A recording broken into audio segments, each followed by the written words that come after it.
The Pat McAfee Show. There'll be no rules for our guests, for us, for the things we can talk about. Yes, speaking his mind. I've never had a problem expressing my opinions or my thoughts or anything like that. While being relatable. I haven't had that manufactured fake-ass celebrity that a lot of people have whenever they go on those big networks. I've had a chance to really build my crew, build my following, build my audience. And ridiculous. What am I supposed to do? So I'm supposed to look at something that I can definitely afford and say, nah. Is that what I'm supposed to do?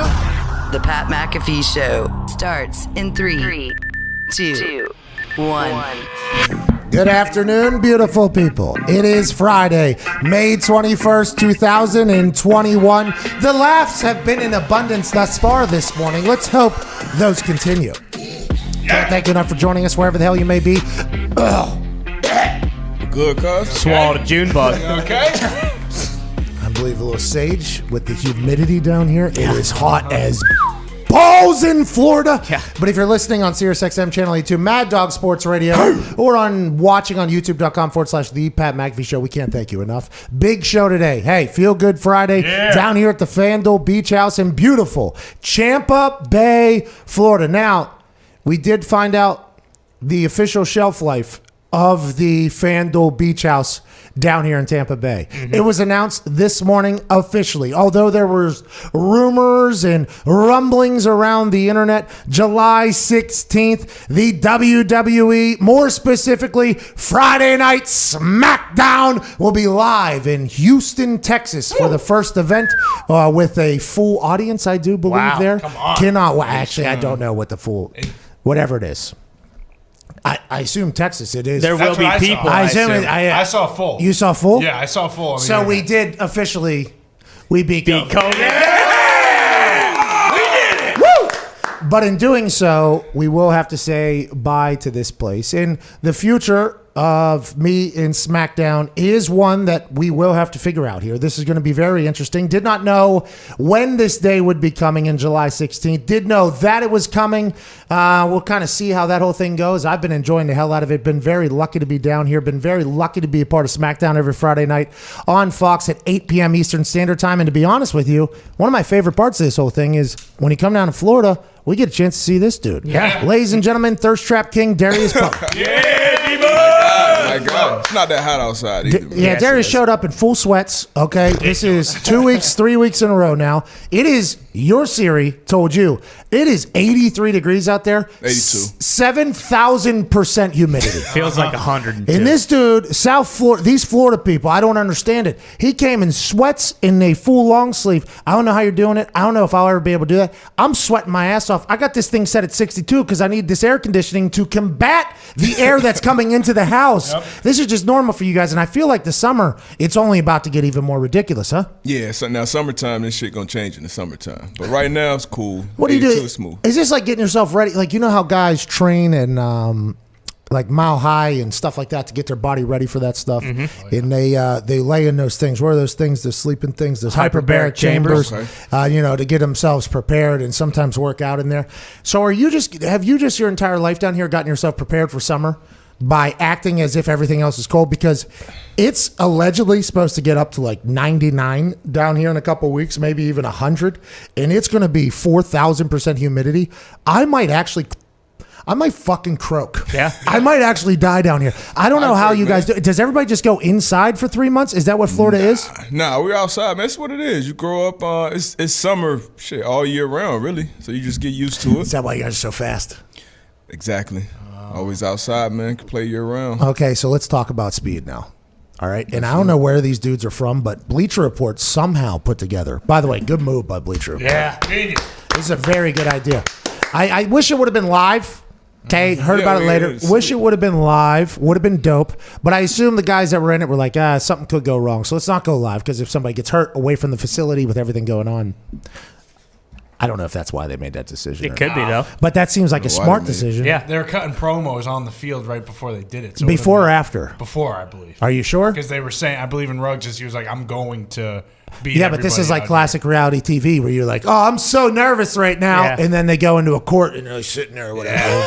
What's going through your head? I'm about to poop right now. They might have been over already. Didn't they have something like this was that a couple years ago? Like 40 years, something gold. So the ended up being some bullshit. So the Pro Bowl, was this Bleacher Report or was this I somebody? forgot who it was, but Marquise Goodwin. Bro, the Pro Bowl. He won it. Yeah, he won and I it, think he yeah. was talking about getting his money. Do you remember the Pro Bowl? Pro Bowl way back Throwback? in the day. Oh yeah. Used to have the quarterback challenge, okay? And I want to let you know, I'm no hero. No. I'm no hero, okay? But the quarterback challenge, if it came back today and was able to come back today, would be awesome. I got fucking records, too. You can go back and check. A couple of years ago, I seen the quarterback challenge for the first time, and I was like, need this to happen somehow. I am in some conversations with some people. You know what I mean? Oh, yeah. And a lot of these conversations I'm with are with people who potentially, could potentially, and they say like, what are some ideas you think of things that would be cool? And one of the first things that's always pitched is like, what I need you to do is go on fucking YouTube, go back to like 1921 or whatever that is. It looks like it's in 510 HD or whatever. Look at the quarterback challenge. It would be awesome. To do so, though, you're going to have to give up a real award to the winner. Right. Like I know quarterbacks are rich, but if you're throwing for, I don't know, $5 million, you have it. Yeah, the people I'm talking to have $5 million, but also let's give $5 million to charity as well. like, so, and actually because I think if you put up an actual prize, everybody expects these super rich guys just to do things like pro bono because they're super rich. It's like, okay, I respect that. I appreciate that. They go to a lot of golf scrambles. They do a lot of charity shit. But if you're going to get them to compete, like if you actually have like a, like, hey, there's a chance I'm going to make some real fucking money on this thing. Like, I think that would potentially get the guys, like the dunk contest. If the dunk contest did something like that, I think you would get the guys that everybody wants in there. But back whenever they used to do the 40, the quarterback challenge, everything like that, that was I don't know, I might have been small, so maybe it was just like I was younger. But now that I'm even watching it as an old, that shit needs to happen more often because guys compete all the time. Yeah. And it's great content, don't you think? Nah, that would be dope, man. That, like you said, the quarterback challenge, the first, I want to see who can throw it the furthest. Yes. Josh Allen, Yes. Pat Mahomes, Stafford, and see who can actually do it. Because they had that, obviously, part of the challenge, the moving targets. That shit would definitely be dope. Well, the Bleacher Report putting together this 40-yard dash, an incredible move, by the way. I mean, this is very, very, it's not easy to get these guys in it either. I mean, McCole Hardman is the second fastest guy on his team. Mm-hmm. Right? And I bet you he's a little bit frustrated about how people say what I just said all the time. Because Mikol is like, is it Mikol or Mikol? Mikol?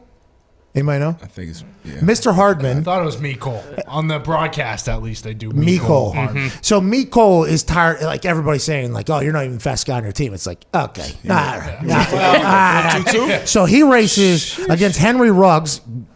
Gas. Yeah. Okay. Saw that last year whenever he was healthy. He was a game changer. Devin White, linebacker. Okay.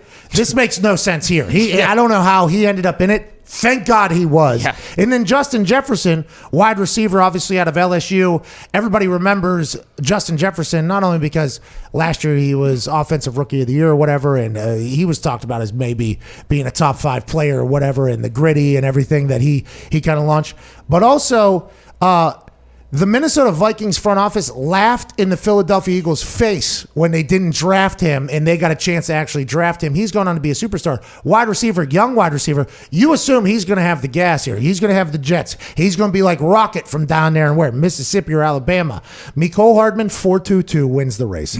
Fucking jets, dude. Yeah. That's flying. Why is everybody, like, I think it's gotten desensitized almost because there's more 4.2s now. 4.2 is unbelievable, absurd at this point. That is flying. It's flying. Yeah. We don't know if it's hand time, laser time. We assume it's on a camera, so somebody at home will probably correct them. We got to see this footage, man. I agree. Are we going to? I assume they'll release it. And They by the have way, to. when they release it, will this story be dead already? I think so. Let's go to Henry Ruggs, 4.26. Devin White, 4.37. Justin Jefferson came in last. Devin White, the linebacker, came in third at 4.37. Justin Jefferson, 4.5. Okay? Still incredibly fast. Yeah. Still moving. Unbelievably fast. Very successful in the NFL fast. Did they run next to each other? Did they run one at a time? I guess that's why we have to wait and see the entire thing. Darius, have you ever been in any workouts where anything awesome has happened competition-wise, whether it's in the facility or outside of the facility? Have you seen anybody do anything incredible? Probably box jumps. Like I've seen people, compete. Like, okay, you keep stacking until, somebody stops. Who flew? Me. Nah, so actually, the first year I got to Carolina, Hey, who did the incredible thing? Well, it's funny because they were asking. it was it was actually me. I was me, Captain Munderland, Jonathan Stewart, who's freakishly explosive. We just kept stacking them, and it might be on YouTube. Actually, I might have to find that. Yeah, great Might have to content. find- yeah, I You might have should to be find finding that. that. Throwback That was Thursday's 2000. waiting. Hey, Well, Throwback Thursday's next waiting week. I for got that. you next week. Because your Throwback Thursday yesterday, and I would like to put that a was little bow classic. on this. I love this happening. Yeah. Yeah, it's Okay, awesome. we hope nobody gets hurt, especially these guys. And if you're running that fast, you're incredibly explosive. You're incredibly twitchy, by the way. So you could potentially get hurt when you're wide open like this. The fact that they didn't get hurt, I assume it's awesome content. I hope this happens more often. Congrats to me, Cole, getting that win, though. Congrats to me, Cole, getting that win. Be cool. Congrats, me, Cole. Stick that for him. Your Throwback Thursday yesterday was awesome, man. That was fun. a Good times, Darius posted a video of the plane. I have told stories of the plane, okay, after games and after wins and how good of a time it is now. The second regime didn't handle the plane the same way the first regime did. It was a bit different, but times had changed. But still, the point remains. Those plane rides after a win are awesome because for a lot of guys, you know, that's potentially their only time where they're not with, their kids. They're not with whatever. They're not at work. They're not watching film. Like, that is like an actual, like, it's a club in the sky for some people. And I'm not saying nightclub, but also maybe there's like, maybe it's a country, a spot, like a song, like a getaway. It's like the only time I think like a lot of guys get to relax almost. Am I misreading that, you think? Nah, being for in it? sure. Could be a casino. Could be a casino. Could be a lot, Yeah, could be a lot of things on that plane, man. And like you said, after win, obviously it's great. But shit, even after a loss, honestly, if Yes. you're being real, if you're an older guy, it's just part. You get 8 of them a year, probably 9 now with the different season. And that's a part of the game you miss. The road trips. For us, especially during those times, we had some hellified dice games in the hotels. Like, we look forward to those. So dinners, just different things on the road in different cities. So this was just a little peek into what that looks like. You guys in that dice game, some legendary tales had been. You guys. Excuse me, I was not a part of the ones you're referring to. I was not a part of it. Now, there were... Okay, listen, I was, hand up, was a part of some. Yeah. But there were some stories that have lingered out of some of the games you guys have had that were just absolutely legendary. And Ahmad Bradshaw commented on the post yesterday. As soon as he came to our team, it was like, oh, this is a guy. Like, you know what I mean? Like, Yeah. oh, this is a guy. He had a neck issue, so nobody knew how healthy he was going to be. But you're talking about coming into a locker room and just immediately being a guy. Eric Walden, same exact thing. Immediately. D-Butt, whenever you came in, same exact thing. It was like we had a group. And I think, you know what? I guess I don't really give the guy enough credit ever because of our personal relationship. But Grigson did get some guys in there, and his scouting department did get guys in there where our locker room became like a tight one. Not easy Yeah. to do, by the way. That is something that you have to think about when you're building a team. Now, there's always going to be some people that don't like it or whatever. But this video of this plane is so fucking awesome to see, because even like the flight attendants, like I forgot about the flight attendant, and then there was like Colt Anderson's in there in this video, and like there's guys that I see in it, and then Mike Adams obviously cuts a promo. Let's run this thing. What the f- are you talking about, Pops? Hey, somebody called to leave, man. You're a suicide alert. Okay, pause. All right, so T.Y. Hilton immediately out the gate. Let's assume T.Y. had a pretty nice night there. We looked back on this thing. This was in Denver, right? And he had a pretty good game. Yep. What do you have? I think he had like 5 for 80. Something Big- real damn good. Big time plays though. I would assume they were Divisional round playoff game on the road Moving the chains. against Peyton, right? for him against that. They had Chris Harris, Talib, Roby, Vaughn. They had some dogs out there. Ward TJ still there, Ward. Yeah, I did see him comment to this Yeah. video as well. That was basically like, Sony! kind of thing. And by the way, I think releasing this at this time, this far along, the right time to release this thing. Mm-hmm. Like, these types of clips getting posted immediately after the game could cause massive problems for some people. For sure. Like, for instance, Talib or TJ Ward. Yeah. I would assume at this point, though, both of them are like, yeah, fuck this. You know what? At this point, it's kind of bygones be bygones. Then, and let's break this down. Back of the plane, so they do have for us at least, I don't know if that was where it is everywhere, but they basically have like they tell you where to sit. Okay, right? So they tell you, and normally it's like positional, like who sits where, but that doesn't mean anything once the plane is in the sky, though, right? Like people move, they move. For instance, the second bet you're about to see, I'm up in with the offense in the special teams area, right? They were a very relaxed group up there. I mean, for a long, they were a very calm, cool demeanor. They did like Sudokus, crosswords. They they did have some wine and things like that. They had a good time. But I do like the fact that you were showing people like, hey, here is how this operates.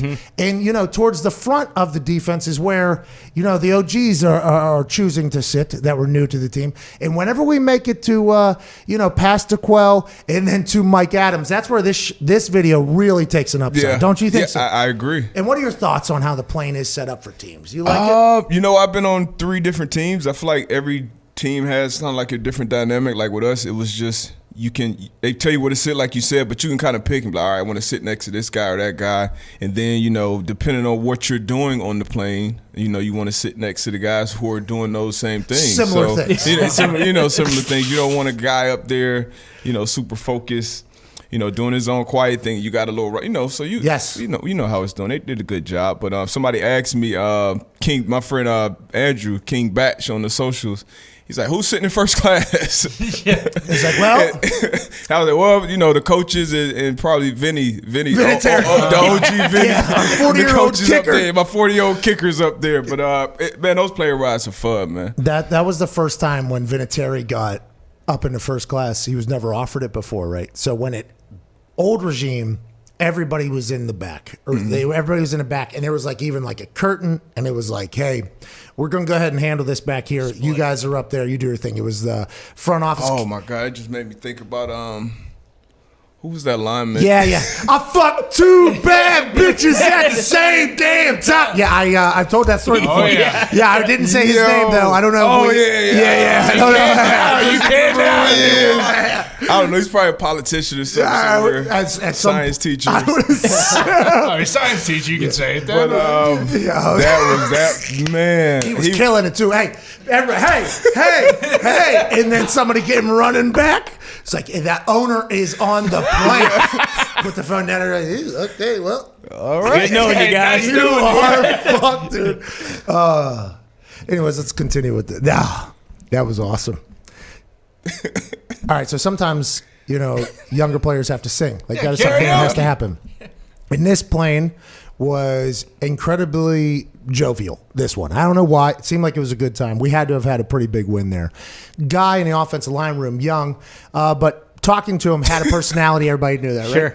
So on the spot, middle of the plane, you know, like, hey, sing! You know, like it becomes like a speech type thing, but it's in a plane. So to do so, he goes and grabs the speaker, you know, with the welcome to the you know, that whole thing. And he grabs this and he starts freestyling. You know what I mean? As he's, you know, I fuck 2 bad bitches at the same day. And he's this big guy, the offensive lineman. He's a big guy. And everybody starts like hyping him up. You know, everybody starts gassing him. Everybody. When I say we, I'm not talking like me and Darius. I'm talking like everybody's like, oh, even the people that are like watching film are like, yeah. And then this person. And certain plane rides are different too. Yes. So certain rides, you got a different group of people on there. So you may have more, you know, of like the owner's friends or sponsors, sponsors, things, the different family members who aren't typically on the plane. This happened to be one of those.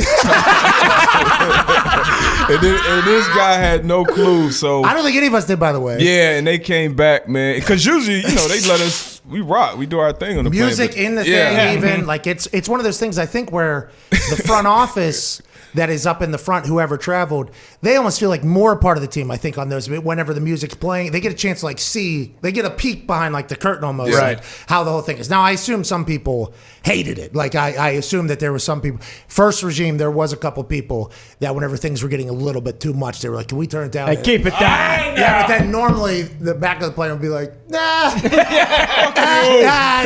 yeah, you keep it down. It always became one of those. That was a really awesome thing, but man, when that person came flying back, walking down the aisle, and then delivers the news, his soul leaves Just the left. plane, not just his body. He just basically they take the phone out. The one flight attendant who was really cool. Forget her name. Star? Yeah, Star. Yep. Star takes the phone like slowly and just like it was like out of a fucking movie. Sit down, sir. And everybody said, Have a seat, sir. Return to your seats. You saw the play. Everybody standing up. But that was good. So he knew instantly he was going to get cut. yeah, he knew his future probably wasn't the greatest. Hey man, hell of a run. What a moment though. Still talking about it. Yeah. Hey, That was a while ago. that was a while ago. That was a ride. All right, let's get back to the plane here, shall we? Shout out to Overton over here. He's got a Budweiser dome on. Oh, there's Tequel having a good time That here. was SP. Oh, was it? Phillips. Yep. Okay, Fort Town Army. Shout out. Good Brandon. Thank you. Now, this is where it gets good. Hey man, the difference with us is when we do what we do what we're doing, but we're doing it like we're doing it for TV. Oh, shit!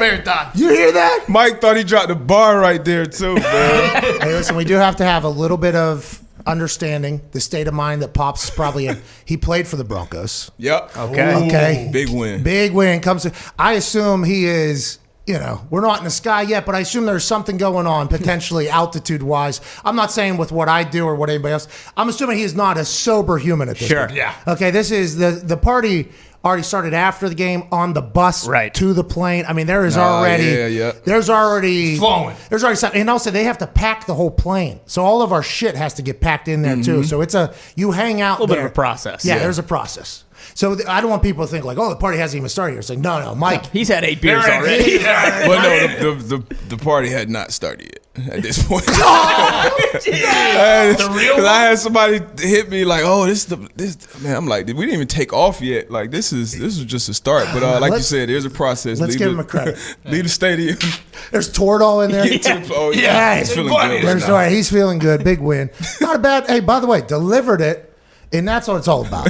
You know what I mean? Great conviction. I fucking love Pops, by the way. He's mad. But let's go ahead. Let's keep it moving. Then you should. To Bears coach right now too. Give a shout out, yeah, we out here, we on the plane. So, yeah. I mean, Altitude. Yeah, I mean, we had a good time there. I think in that particular game, we win. Anytime you're in Denver and you're kicking balls, I mean, it's a fun time. Yeah. I think I potentially got hit by a guy and also pinned him in the 5 like penalty thing. It was like I had an okay ending to the game. I'm not sure I started good, but we just won the playoffs too. So these stats do not matter. Who gives a fuck? Yeah. Like, let's go. We're going to the AFC Championship game. Now, I didn't have any. We don't have to talk about that. We don't game, have by the to- way. yeah. I wasn't gonna. None of us recall what happened at all. a week after this. Yeah. 1 week after this video was taken, a lot of things changed quickly, okay? Talking plane party. Hey, But- life hits you fast. But I mean, you see a camera, in the middle of that thing. Yeah. I mean, I wish I would have shouted like world star. I wish I would have. But go ahead and keep that thing going because a legend is about to pop into this thing. Darius, good shooting. Yeah, we find out. Hey, kid. There he is! Oh! Andrew Luck! By the way, that is Andrew. That's him. That's Andrew. On the Look, flip phone. by the way, this is Andrew Luck after winning a playoff game against Peyton Manning. Just, hey, how's it going? Hey, guys. Hey, good to see you. What's up, D-Butt? Nicest guy of all time, by the way. Not normal, for people just to whip out a camera in Andrew Luck's world, I'd assume. Right? Andrew, I think he potentially just lives in the woods. Off the map. Have you heard anything about him? I mean, even this video, it's looking a little grainy now. What do you do to it? Well, we had to pause it, and this is a rip from your rip off of your rip. Yeah. I mean, it's like he is in there though; he's right behind it. But I mean, that is just such a perfect Andrew Luck. Yeah. Hey, That's him. That's good typical. win, huh? All right. Hey, D-Bob. All right. I'll see you guys. He's awesome. And go ahead and finish this thing out. Moncrief. Damn, that was our. It was a big play. It was a big play. That's my turn up. Yeah. I don't know who this guy D-Bot, is. I like you. Welcome. Take my picture. All right. You're a part of the party too, buddy. Get in here. Hop your ass in here. Oh, one big family. That was man. awesome. That was a nice trip down memory lane. And Yeah, it was. I assume this isn't great radio, but I apologize. And that peek into the post game like flights, because we always hear about it, but actually seeing how it was. And you saw that. Sweet. You saw Coach Doofus there sitting next Oh, to yeah, I saw Coach. Yeah, did you see Coach? You saw his cup. That thing was ready to get demolished. Nice little Kangol hat. Yeah, following in Bruce's steps. I mean, that guy. Deba, thanks for posting that, man. Hey, no problem, man. It's good memories. Good trip down memory lane. Did you record yourself saying anything else that night? Yeah, but Tom Brady changed that real quick in a hurry. Right. But I was, I was on one. Man, we all were. How could you on not? one. That doesn't happen a lot. Yeah. You don't win playoff games on the road much. Against the guy the legendary quarterback who left your franchise too. I mean, or who got released rather. There's a photo after that game, I think. It's me and Peyton shaking hands, and I have like a backwards hat on, and I think you actually can see me going, "Have a good night, sir." By the way, Peyton was a great teammate, very cool, but for a lot of people in that building, that was a massive night for them. Yeah. Big. Huge. Massive night. The people that made the decision, It worked. Yeah. Andrew, that's a big deal. Also at home, Sunday Night Football, we won that game too. That was the year before, right? Yeah, those are 2013. big. That game, and they posted that. Somebody posted, just saw it a couple recently. days ago. That was an electric atmosphere. And I know everybody says every game is the same, and for me, every punt was hopefully the same. But that week, those weeks, yeah, there I am, fucking A, dude. Hey, have a good night, dude. He's a good Probably guy. like, fuck you. Yeah, well, I don't know if he said that exactly, but he did get the gist, of the situation there. I was going to go have a blast on that play, and he knew it. He was a good guy. You never teammates with him, huh? Nope. Never get to meet him.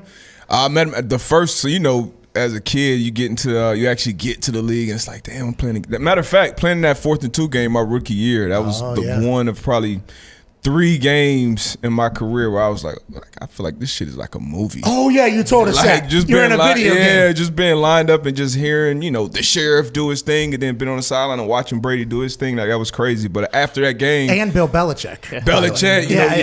So it was crazy. So after that game, got to run up and shake Peyton Manning's hand. Got to. So went up, shook his hand, and he was like, hey, man. He said something along the lines of me and Donald Brown. It's because Donald Brown was the first round pick that year with you guys, my college teammate. Like, oh shit, like Peyton knows who I am. Oh, he knows a lot about you. Yeah, so he probably knew exactly the color of your tape every single night. so I was like, okay, that was a dope moment. But played him probably a handful of times, and he was always cool, in passing. First time I met him, he said his name. Hi, I'm Peyton Manning. It was in the Indianapolis Colts locker room. I met him. I'm Pat. I know, man. Yeah. I know. I'm trying not to get cut. Okay, Bill just drafted me to do a position I don't fully understand. All right, so you and I might not be teammates for long. I'm just going to shut the fuck up here. Nice to meet you, sir. Thank you. Let's get to a break here. Robert talked about it. Yeah. Robert said hopefully he'll be at my Ring of Honor induction thing, but sacking him was the thing, because he was like, in practice, people get fired if they even came close to him. 3 feet. Yeah. Yeah, 3 yards. 3 yards. Yeah, His feet. yeah. Woo. He'd be like old boy on the plane. What a Let's get to a break. Hey, Pops, I thought you did great, dude. Yeah. Good promo. Fair done. What's that all about?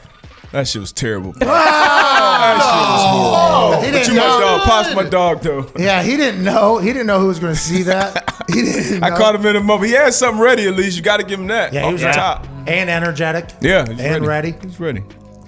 I think we were flying on smaller planes all year.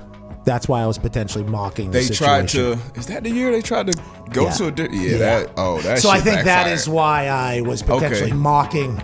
That's why the Noah's Ark and the Titanic. By the way, Titanic, not a good reference. Nope. Not especially before you take off. Yeah, but you got to remember, we were in Denver. Saved it with Noah's Ark. Well, Did that go? Yeah, that one. No, that works. that's why I said went that pretty one good. worked. Titanic probably came out of the mouth, and I was like, whoa, what's big and stayed alive? Noah's Ark saved the world. That's what we need to get back on. All right. I'm sure this is award-winning radio. Right up there. 1-833-4-McAfee. We'll answer some calls on the other side. Tebow, top 5 selling items on NFLshop.com right now. Wow. Somebody told you guys that. Never would have guessed that. No. Shocker. Wasn't it? It was crazy. Wonder why he's getting an opportunity and not, Northwest Missouri State guy? yeah, who deserves a shot. What, you don't care about that guy? You He's don't not care? moving needles. No, he is not selling This jersey might business. sell. No, we don't. What's his name? What's his name? I don't know. I thought about changing my name to PHUCK. I thought that would move a lot of jersey. Fuck one. Yeah. I don't know if it would have been okayed, but when I saw Ocho do it, I was like, whoa, Hold on. I could probably do this as well here. But then, Tim and Sally McAfee would have to call their son Pat Fuck. Pat Fuck, yeah. And that would be, Wouldn't be good. yeah. The Cubs had that. He had Fukudomi. Yeah. Cubs fans bought that just for that. Oh, yeah. That's where, that's all I was thinking was, you know what? I get 4 cents for every jersey sold. Let's go ahead and sell at least 100 of them. Why not? I can get $4 out of this thing. Shout out to the NFLPA, by the way. Great negotiation. What were you going to say, Tom? His actually said, fuck you, do me. Yes. That's how, Yeah. that's how it was spelled, too. FUKUDOME, Yeah. right? Yep. Yeah. I think I own one of those jerseys. For sure. It was like a Shockers hat, Wichita State Yep. Shockers hat back in the day. Yep. The Fukudomi. Any guess on the first non-Tebow? Like the highest selling non-Tebow item? Justin Fields. Hell yeah. Let's get to a break. Is that right? Yep. No You're shit. correct. Is that right? You're absolutely right. Woo! Chicago. It's a great Friday! The Bears. Buy your shirts now. A lot of Mad Dog Radio fans have been tweeting their displeasure with our frat-like antics whenever we all yell into the microphone. Sorry. I'd like to let you know that ain't stopping ever! Bad you. It probably will, though, at some point. We'll get too tired to do it. And at that point, we'll retire because we'll know that our best days were behind us whenever we were doing frat-like antics yelling into the microphone. It's Feel Good Friday. These people don't feel good at all. I checked their Twitter accounts. They fucking stink. Okay.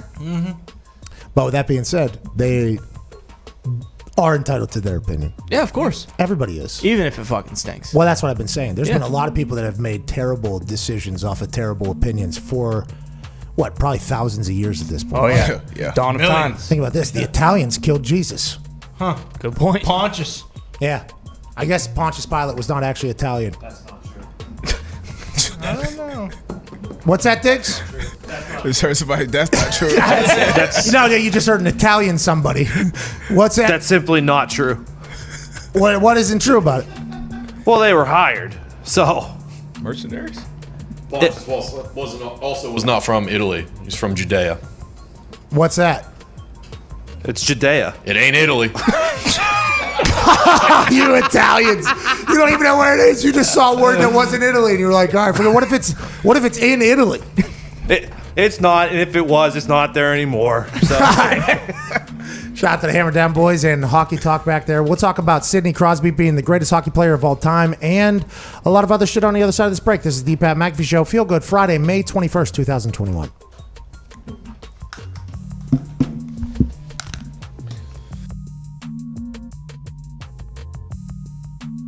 From a place not so far away in the USA. Every day we either overwork or we underpaid. We need benefits, vacation days, a 401k, and maternity leave. She got a baby on the way. See, everybody knows your name round here, but ain't nobody famous round here. A bunch of John Does riding around on John Deere. Might move to Texas and become a cattle auctioneer.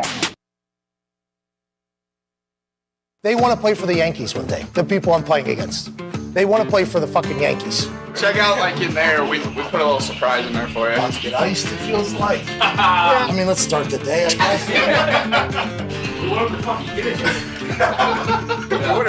guess. It's great to be a member of the Washington Wild Things baseball team. We're number 1 in the league, right? Yeah, let's fucking go. Fuck everybody. Fuck everybody else. When I take BP, will there be anybody telling me how to fuck the hit? No. Feels like the wind's blowing this way. Yeah. Might have to attack that fence tonight, huh? Hey, you got it! Does the DJ play heaters like this all night? I started hitting 2 days ago. Oh, you'll be fine. I think I figured it out. you'll probably only face 90 miles an hour, right? You should be good. Is that me in the game there? This is a good at bat. This is a good at bat. Oh shit! Oh shit! Give me it. 1-1 pitch. Let's go. Line drive right son of a at bitch. the That came down a lot faster than I thought, though. Let's be honest. It's deep, and it is off the wall.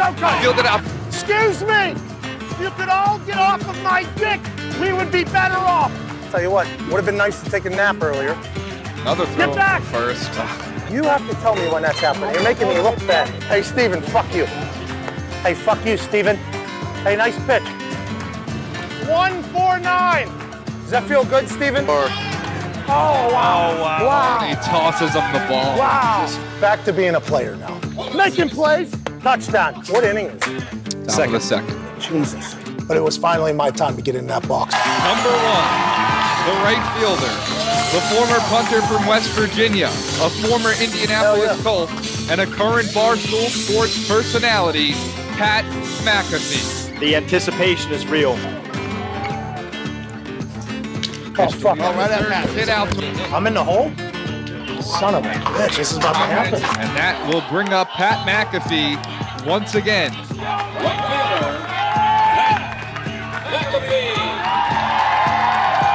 First pitch from Reynaldo Lopez, swing and a miss by McAfee. Hey. What was that? And the catcher goes, I had to give you one. Looked off speed. What was that? Then I look at the pitcher, and he's smiling. He's like laughing, like he's toying with me like I'm a child. It all comes down to this. My last at-bat. Hey, I'm gonna get on. You bring me home.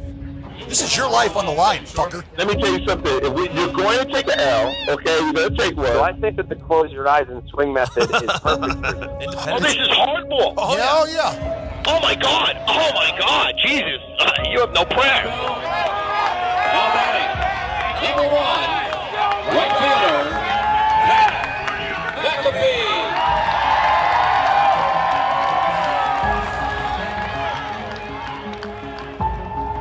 Oh, boy. Oh, this is the thing.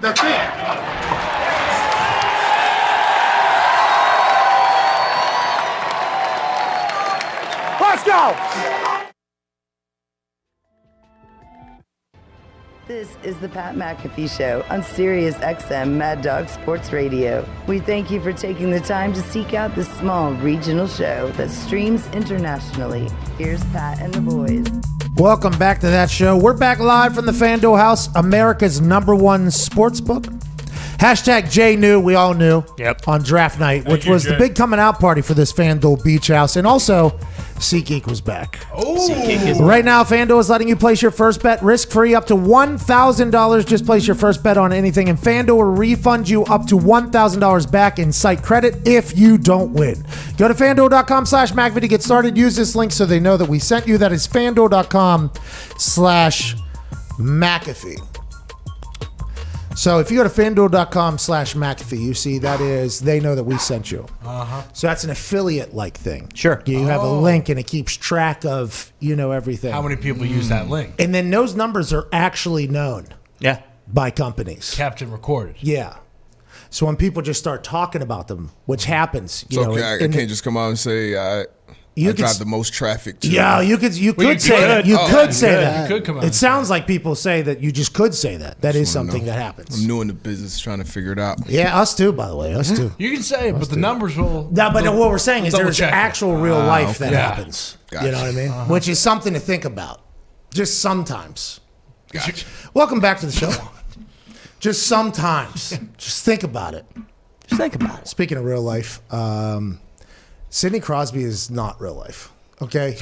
And Nick, you're back there. I hope your microphone is on because I would like you, the host of That's Hockey Talk, to go ahead and chime in if I miss anything from last night. The Pittsburgh fucking Penguins win in an absolute thriller, up 2-1 in the series against the New York Islanders. Now, let me tell you, this Islanders team, they're tough. Yeah, okay? scrappy. They are a scrappy bunch. And they answered the bell last night a lot. I mean, it was 5-4. That's a lot of goals. And by the way, going into the third, it was nowhere near that. It was an explosive ending to that game. And the Islanders played their asses off. Yeah.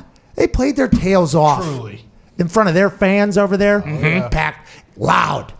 It was rumpus over there. In New York. People were pumped up about the game. It is not their fault, though. They have to play against the greatest hockey player of all time in Sidney Crosby. And people are going to say he didn't score last night. I agree, he didn't score in the first one either. Tanev, though, this new guy who's basically our new Max Talbot, and you don't know who that is, go ahead and go back. A guy who absolutely came alive in the playoffs and became a Pittsburgh hero. This Tanev guy is doing the exact same thing. Flowing hair, called somebody on the Islanders a coward a couple nights ago. He was mic'd up. Pittsburgh falls in love. He scores, but that's not the story. Tanev is great. This guy's going to win a Stanley Cup with the Penguins. Congratulations, dude. Welcome. Welcome to the city. Great to have you. I don't know how long you've been around. I just learned about you here recently. I fucking love you, pal. And I think everybody in Pittsburgh does. Now, let's hope that keeps going, because if you slack at all, Pittsburgh will tell you. Chris Letang, for a long time, potentially wasn't playing his best ball that he was playing, or puck, sorry, he was playing years ago. A defenseman who could snipe and move and make all types of plays. He came back in a big way last night. Tanger's playing. Gino Malkin's back. In the play of the game was made by a man who will go down as the greatest hockey player of all time. Okay, if he wanted to be the greatest scorer of all time, he could do that easily. Okay, he'd put a little bend in his stick. Okay, he'd become a sniper. He'd be able to do whatever the fuck he wants with that thing. Okay, he actually picked the puck up with the back of his stick, did a little floatsy-doatsy, and almost put that thing above. He could be the greatest goal scorer of all time if he wanted to. He could be the greatest playmaker on the offensive end of the ice if he wanted to. But instead, he just plays the hockey better than anybody else. 3 nights ago, actual goalie in the net jumps over Jari, our goalie, who's back, by the way. Another win for Jari. Happy for you, Jari. Happy for you, buddy. You answered. Yeah, I didn't think you were going to be able to get out of the depths of hell your mind was in, pal, and you did. I have nothing but absolute respect for your mental toughness there, Jari. Sidney Crosby jumps over Jari, blocks it with his stick. They don't even show a replay like, oh, it must have hit the post. I don't think it hit the post. I think it hit his stick, saves the game. We win by 1. How you doing? Keep moving. Last night, 1 minute left in the game, basically. Jari with a pad save and a beauty. It bounces out to a guy. Wide open net. Tie it up. Send it to overtime, which seems to happen in every single game in the NHL playoffs because they are the greatest thing going. They are awesome. I think I forgot about how awesome they were this year because the bubble last year, the Pens lose quick. I didn't really pay attention. You know, Pens aren't in. I don't give a fuck about sport. Just like most of America. But when the Pens are in, I'm all the way in. It is electrifying. Sidney Crosby dives one-handed, deflects puck, up over net, saves the day. How you doing? 2-1. We're going to win another Stanley Cup. Nick, did I miss anything? It's great to be great. It must suck to suck, Islanders. Did I miss anything, Nick? Pat, you fucking nailed it. Thank you. The only thing I would add is you don't see guys like Connor McDavid who can go score 100 points, but, can't keep the puck out of his net. You don't see Ovechkin making plays like that. No. Everyone wants to say what a great goal scorer he is. Maybe the Islanders play their game and they hold Sid off the score sheet, but he's doing it in his own end as well, leading the team to victory. He's a superstar, okay? He's a superstar. If you can't score, guess what he's going to do? He's going to stop you from scoring. Actual goalie, didn't need the pads, by the way, would stick his incredibly handsome face right in front of a puck if he had to. Oh, yeah. Greatest hockey player of all time. Darius, I think you're the only one in here that isn't a fan of the Pittsburgh Penguins. I think everybody else is. That guy, Bruins stink. Nope. Vegas Golden Knights stink. Did you watch last night? I watched the beginning. Yeah, well, they had quite a bit of cement in their skates to start, but we scored 5 unanswered goals. 5-2? Yeah, 5-2. Wow. That series is over. Stoner's getting hot. Stonesy's playing great right now. Wild Bill Carlson's looking good. Flower, obviously, in net. He started out a little bit slow there, Flower. He did start out a little bit slow there, Flower. He just needed the boys to, fucking get going. And they did. Hey, the Minnesota Wild, watching the beginning of that game with the Vegas Golden Knights and Minnesota Wild, and pardon me for not knowing enough about the Minnesota Wild. They're in the West, okay, and not relevant, so it's not really like one of those things. But why do they not have a new mascot? I don't know.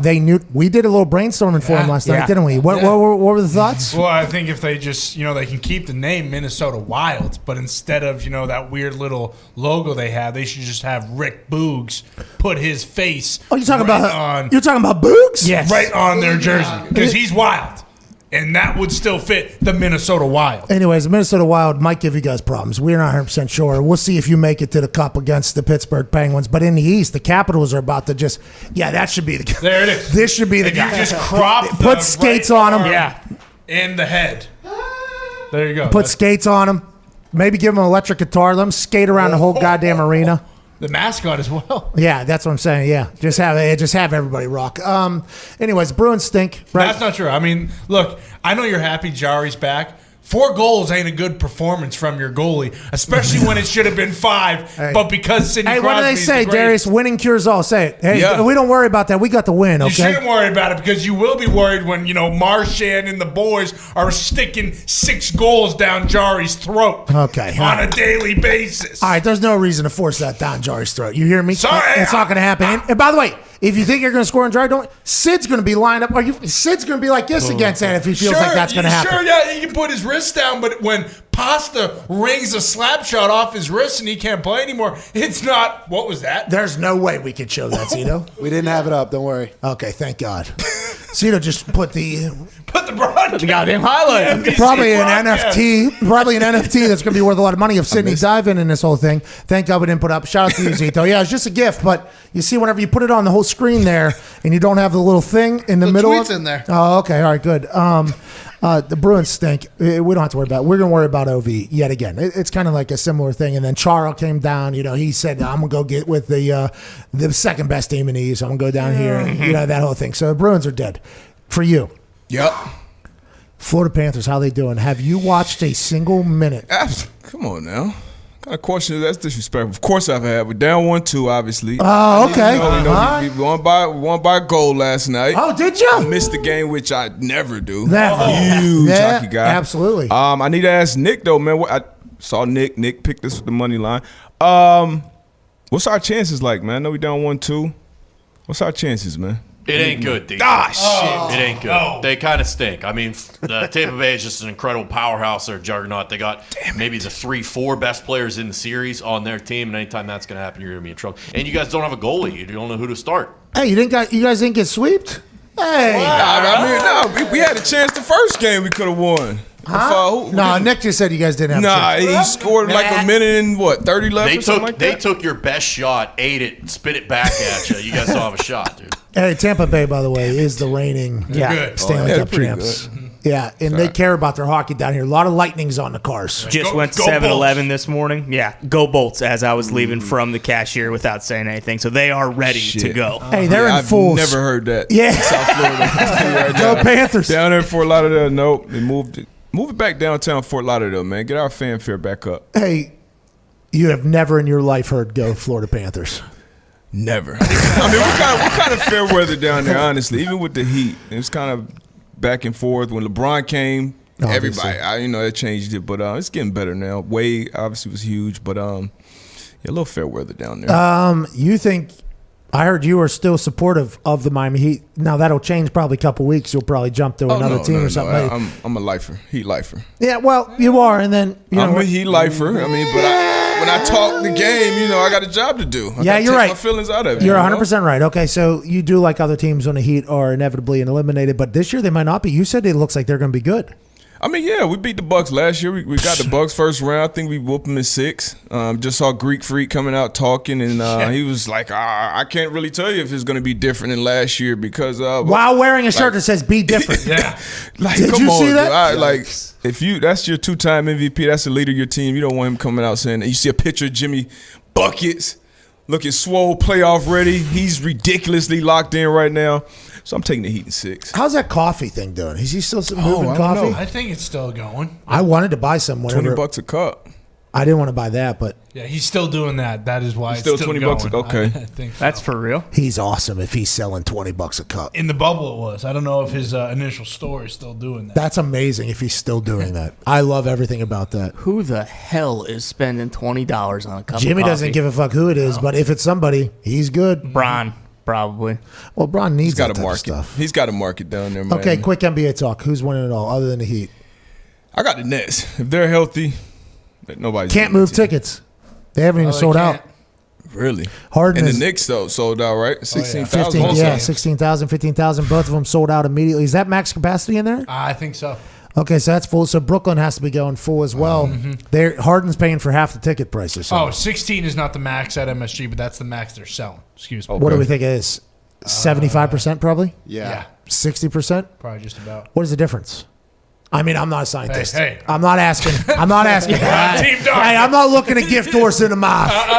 But I just don't know what the difference is at that point because people are still running into each other at the bathroom, concession stands. I assume you don't have enough space for people to be fully. What are we doing? Still creating quite a bottleneck when people are leaving. Coming in. A lot of fights going on. So what's better? But the Nets can't sell tickets though. I guess not. That's tough. Well, they've only Kyrie's played. not Yeah, they've focused only on played like 6 games together. Those 3. I don't even know if their fans have a clue what that looks like. Now they win a couple games in the playoffs. That'll change. That'll change very, very quick. That is tough. They can't sell tickets. You got those 3 guys. You're paying a lot of money. You need to fucking sell that place out. Yeah. How's the merch doing? Not great. I wonder. They have a bunch of those like new blacktop uniforms. I think that people were the Subway series. Yeah, people jerseys. did not love them. I don't think. So. Are they thinking about selling Steve Nash coach uniforms too? They should. You know what I mean? Great idea. Get him in those comfortable shoes. He's crossing people up on the internet in. They could sign Kwame Brown and just go with Move him. Yeah. tickets. Hey, listen. I have not spoken about that because I should not speak about that. All right, that is not something for me to speak about. But I would like to let everybody know that I, alongside all of you, am following along. This is. Yes. I am following along. He's at the very top of that no smoke list. I want no smoke with Kwame.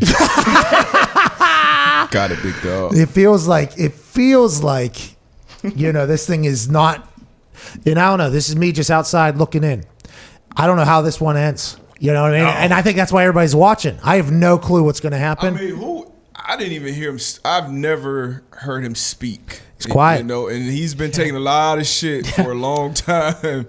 So I think he was like, you know what? I got some receipts too. When I was a teenager, Stephen A was flying around the country bashing me, getting paid to talk about a 17, 18-year-old. It was like, he said that and I was like, hey man, I'm not allowed to speak about this. I should not speak about this. This is very much in the bucket of things like, hey, why the fuck is Pat McAfee giving an opinion on it? Like that is, you know what I mean? There's a lot of things in there, but I have, like when I hear him cut, now I'm saying cutting promos, they're not promos, they're his.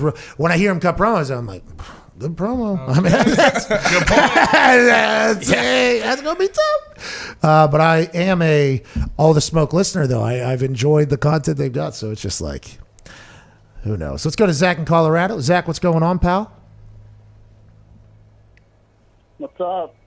What's up, Shout dude? out. Hey, shout out. What do you want to talk about, dude? I think the pod's really awesome. I feel like it doesn't get talked about a whole lot. And All right, we talk about the pod a lot, I feel like. We do commercials. And the pod, we do I think there is like 3 commercials a day. I apologize. This is a sports show. It's hard for us to talk about other shows that are about absolutely nothing, but are incredibly hilarious. It's hard to drop those in. But also, the pod isn't something that should be shoved down anybody's throat, just like this show shouldn't. Like an organic growth is very cool with this show, how we have done it, and with the pod. So the pod is unbelievable. It's one of the only shows I truly listen to from beginning to end because it's all people I'm very close with saying absurd things. Fucking absurd. When you guys lose your minds on those microphones when you go in there. I want to let you know that. A little bit. You know, it's fun. You know, you blow off some steam in there. You know, shit. It's fun. Have you ever heard this pod? Have you ever seen these clips? I was on it. You were a guest on the pod? I was on it in Orlando. You need to be on again. Why don't you come on again? I'm sure. I think they're scared. They don't like asking anybody to be a guest because they actually think. And by the way, we felt like this for this show for a long time, and I still think about this. They feel like people would definitely get offended if they are to be on. Bingo. For sure. But you are a guy who I think would be able to just go ahead and mix it up. And I appreciate you going on that show. Bag, man, or you guys Pod fod. Pod fod. Yep. That's some shit in there. User submitted questions, basically. Listener submitted questions, and it takes all the planning out of it. These boys just sit in there and they get random happenings from around the world shown in their face, and then they all just fire off on it. Yeah. And then they go to the next one. And it's just, it never ever ends. Hour 2's on the other side. Lonnie Paxton. Come on. Super Bowl champion with the Patriots, long snapper, will be joining us on the other side. He just launched a wine company with every human you've ever heard of. Legit. Yep. We'll talk to him on the other side. This is the Pat McAfee Show. Feel Good Friday, May 21st.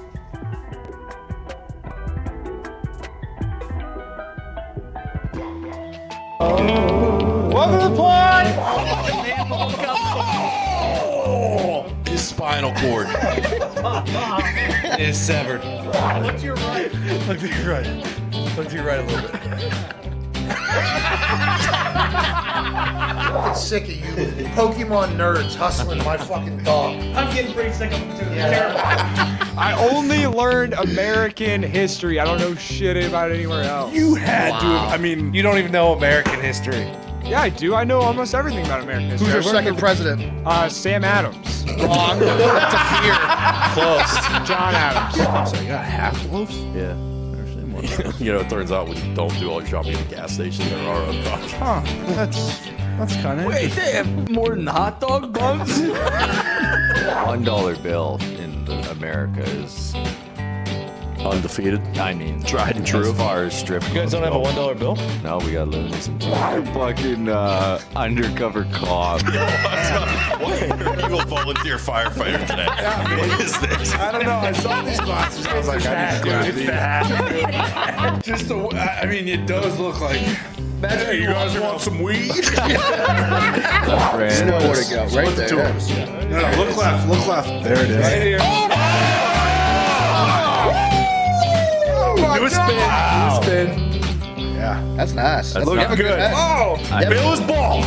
Bill, that is not coming back. Bar sailing, but I hit the buffet before I left and I ate so much food, dude. So much food. And I was used to being on boats, but I went on the smaller boat, like with the parasailing shit. And yeah, dude. I remember I took down like 2 pizzas, 3 burgers. I gotta move.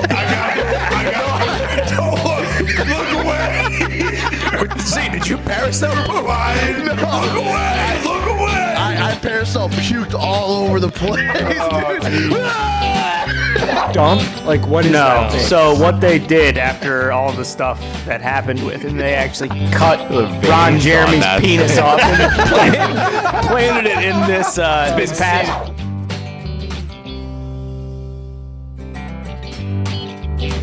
Today's challenge will be a frozen pizza basketball shooting relay. Zito and I will have to eat half a frozen pizza.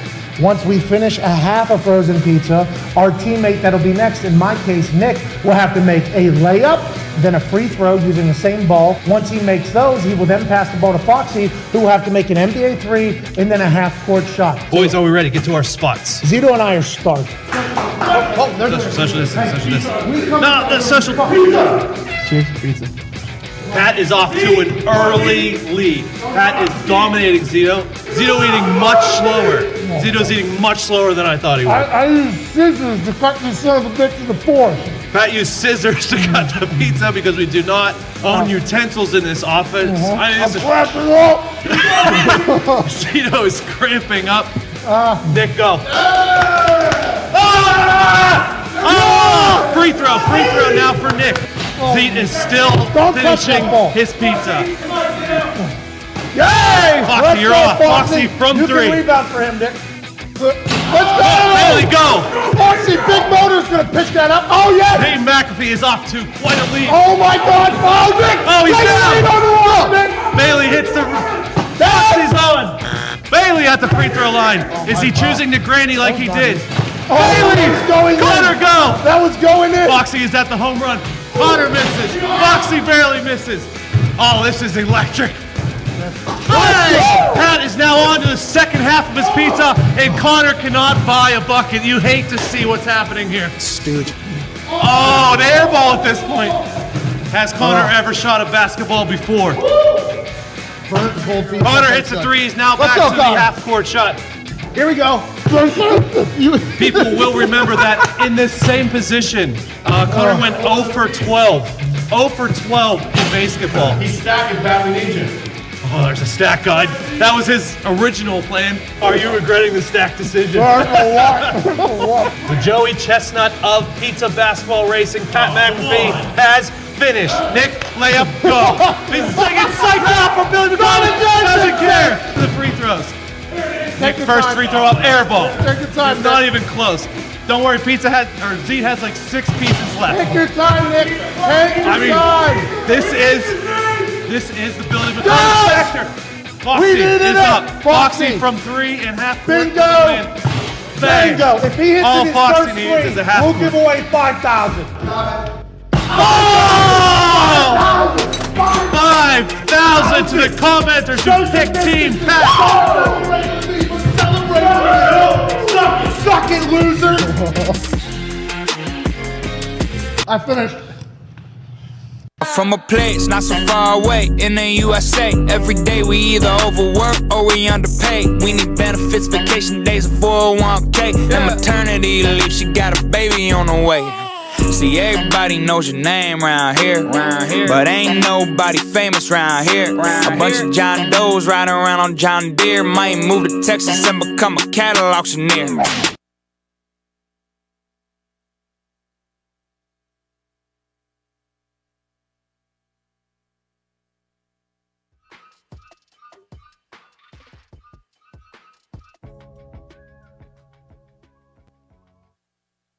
Speaking his mind I've never had a problem expressing my opinions or my thoughts or anything like that.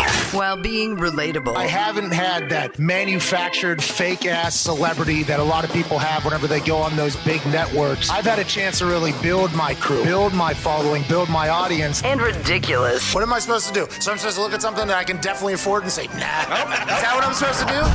The Pat McAfee Show starts in 3, 2, 1.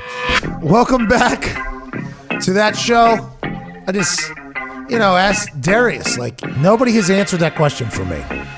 Still, to this day. And this thing runs, every fucking day? Yeah. Welcome back to that show here. Hour 2 begins right now. What am I supposed to do? Look at something I can afford that I definitely want and say, nah. That's a real thing. Because a lot of people, attack athletes and celebrities for potentially losing money. And a lot of people, I assume, that are doing that, come from a lot of money. I'm going to let you know, when you get a bunch of money for the first time and you have the access to potentially buy everything you have ever seen in your life that you have potentially gone, oh, that'd be dope. It's hard to say, nah, I ain't going to buy that. I bought a Cadillac Escalade, the day I was drafted. That money didn't come for 60 days. I almost got that thing repoed, but I bought it as soon as I get money. It was very hard. If I didn't make it to the second year, third year I would have been done. I would have been selling sandwiches in debt forever. Absolutely. So I have a lot of, almost.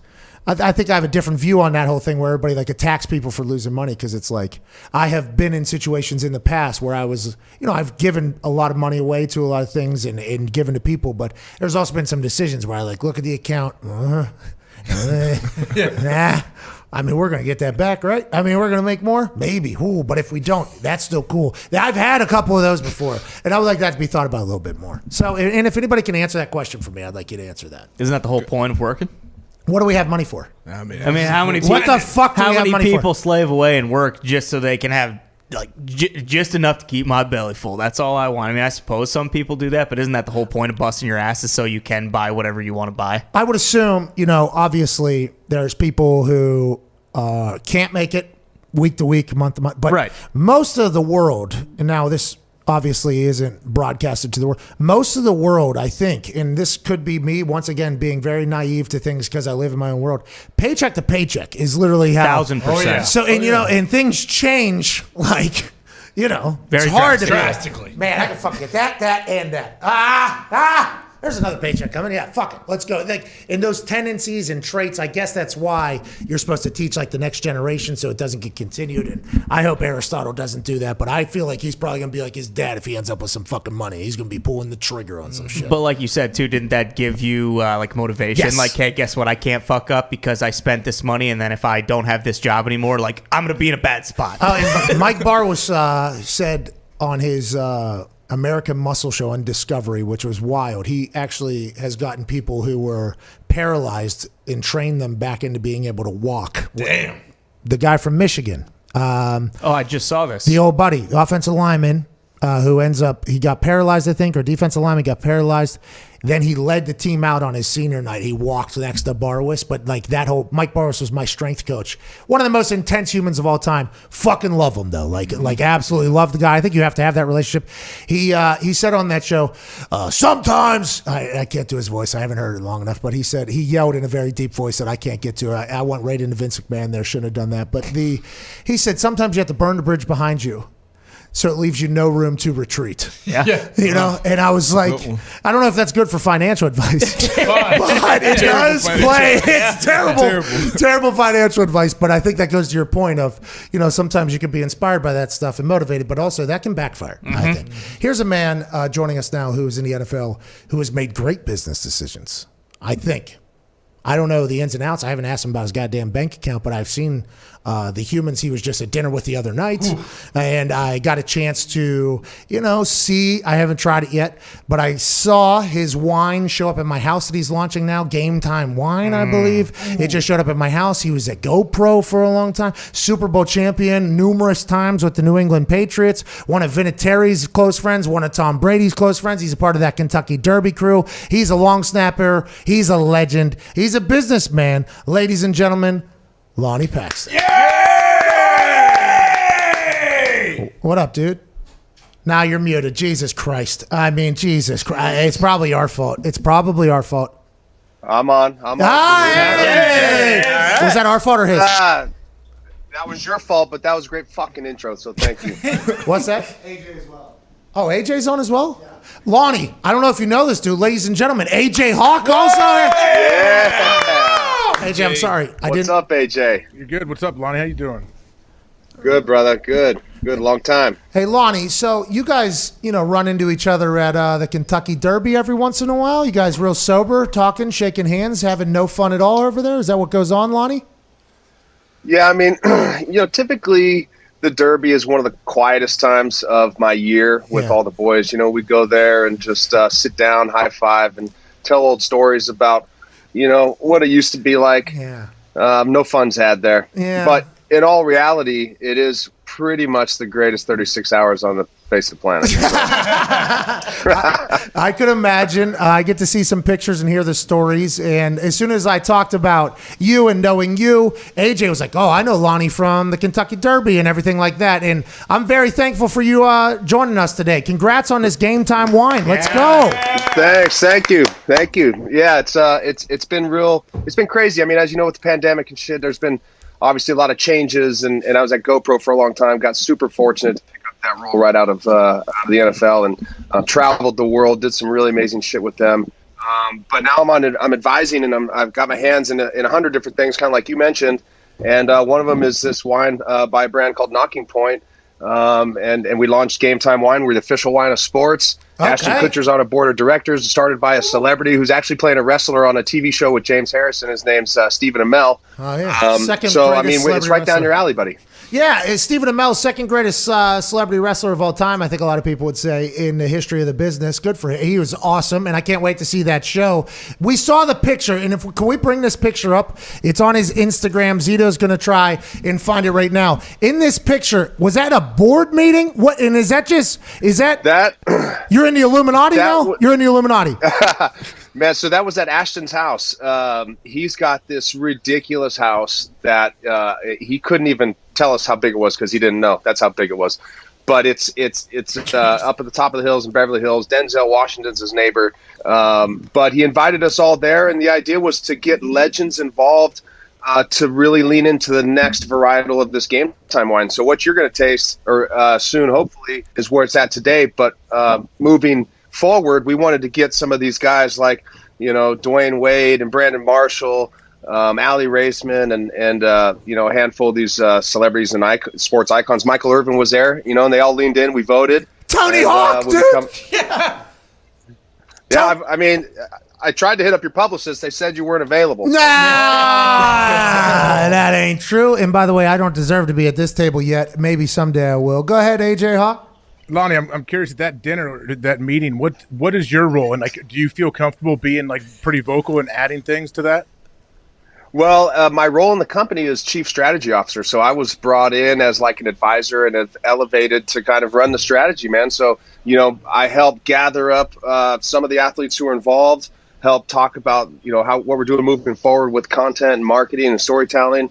And, it was an honor for me to just sit at the table and listen to a lot of these legends talk. And, we run around the table and Ashton made everyone kind of say, announce who you are and tell us what makes you a champion, which was kind of a really cool moment when you went around the table there and got to hear it from everybody. And, I'm a long snapper, bro. So, I've prided myself of being America's guest and doing the job that no one wants to do and just shut the fuck up and be silent and reap the rewards off the field. Jeez, Lonnie. Real quick, I know probably in this world that you've been in now because your business excellence and also your snapping excellence as well. Long time, massive games, didn't fuck up, doesn't get talked about ever, but you're a great long snapper as well. Nobody cares, but you were a great long snapper as well. I want you to know that. I appreciate that. And coming from you, that means a lot because you're you guys are my mojo. You make us look good on sometimes we throw it inside or throw it low, whatever.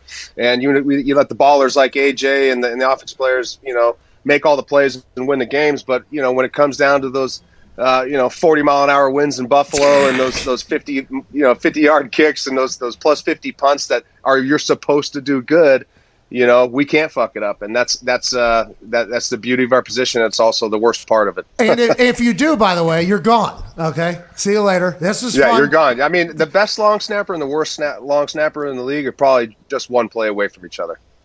Hey, Mulebach. Hey, Mule's still going, dude. It's unbelievable. He throws freaking smoke too. Yeah, he's a real freak. All right, let's get back to this building, though. Let's get back to this dinner. I would like to get back to this dinner. Darius, Darius Butler, he came to New England after you, I believe, but he were in Denver whenever he got up there. What's up, bro? What's up, Lonnie? Yeah, I don't know if we met. We've, I'm sure our stories have collided in some form or fashion. For sure. Lonnie, I like to hear that bullshit, by the way. I just heard you work there. Hey, Darius, you know what I mean? That was great. That's good businessman right there, Lonnie. Perfect. Yeah, Strategy. I mean, there I'm was. going to steal that. Yeah, me too, AJ. That seems like we should probably try to steal everything Lonnie's saying, because look at the fucking dinner he's at. Did you guys eat food? Was there food at this thing? There was food served by Wolfgang Puck's crew. My God. Wolfgang! How do you get into the Illuminati? So, yeah. This is the table. This is it. Imagine. This is a movie. Yeah. You were at a movie. This is. It was unbelievable. And, yeah, I mean, you couldn't say it more. And obviously, it was the first time in a long time getting together in like a public setting or a group setting like this.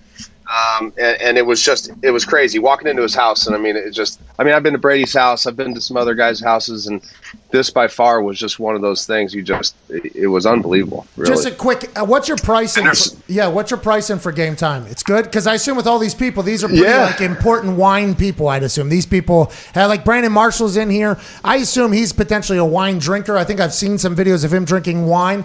Is the game time wine for the wine people, or is game time wine like it's good? It's good ass wine because it comes from Walla Walla right at the Oregon border. So we make really good wine, but it's at a price point like $18 to $25 that is reasonable. And the reason we're kind of going down the sports lane is because when you go to a sporting event or you sit around on the weekends and watch sports, plug in 10 IPA beers like you used to, it just ain't really good for the figure, as you can tell with a lot of our former teammates. So you either have this snobby wine scenario where it's $100 a bottle, or you got this gasoline they serve you at games, right? So we're kind of in this sports lane. We're collaborating with artists. A lot of these guys who left that room are investors now because of what they believed in how it tasted, and Ashton's on board. Everything he touches turns to gold. So I sit on an executive table with me, Ashton, and Stephen Amell, and the co-founder Andrew Harding. So can you believe that? No, I can't. It's awesome, though. After I got a chance to chat with you a couple times. Actually, I can believe it, by the way. After getting a chance to chat with you, you are an incredible communicator. And also, by the way, I think you're incredibly intelligent, obviously. I mean, this is something that's happening. And this is not a normal trait, by the way, for somebody to be in the NFL, but also be as business savvy as you are. I hope you look in the mirror every once in a while and say, hey, pretty fucking good. You know what I mean? I hope you do that. I appreciate it, man. I mean, I couldn't sit up here and do what you do. I mean, you guys talk. I mean, you're so tuned in on pop culture and sports culture and all the things you talk about, and to be able to do that all day and have fun doing it. I knew I wasn't built for that.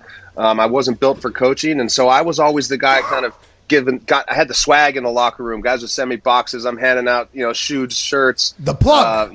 Going to Red Bull events. And, It's the plug. Things like that. Right. I got the guy. Yeah. Okay, last question before I know we're going to get to some football, and I know AJ wants to ask you, and I assume you can't tell us whose speech was the worst, but did anybody bomb in here, and did anybody really do well when they were asked by Ashton Kutcher what makes them a champion?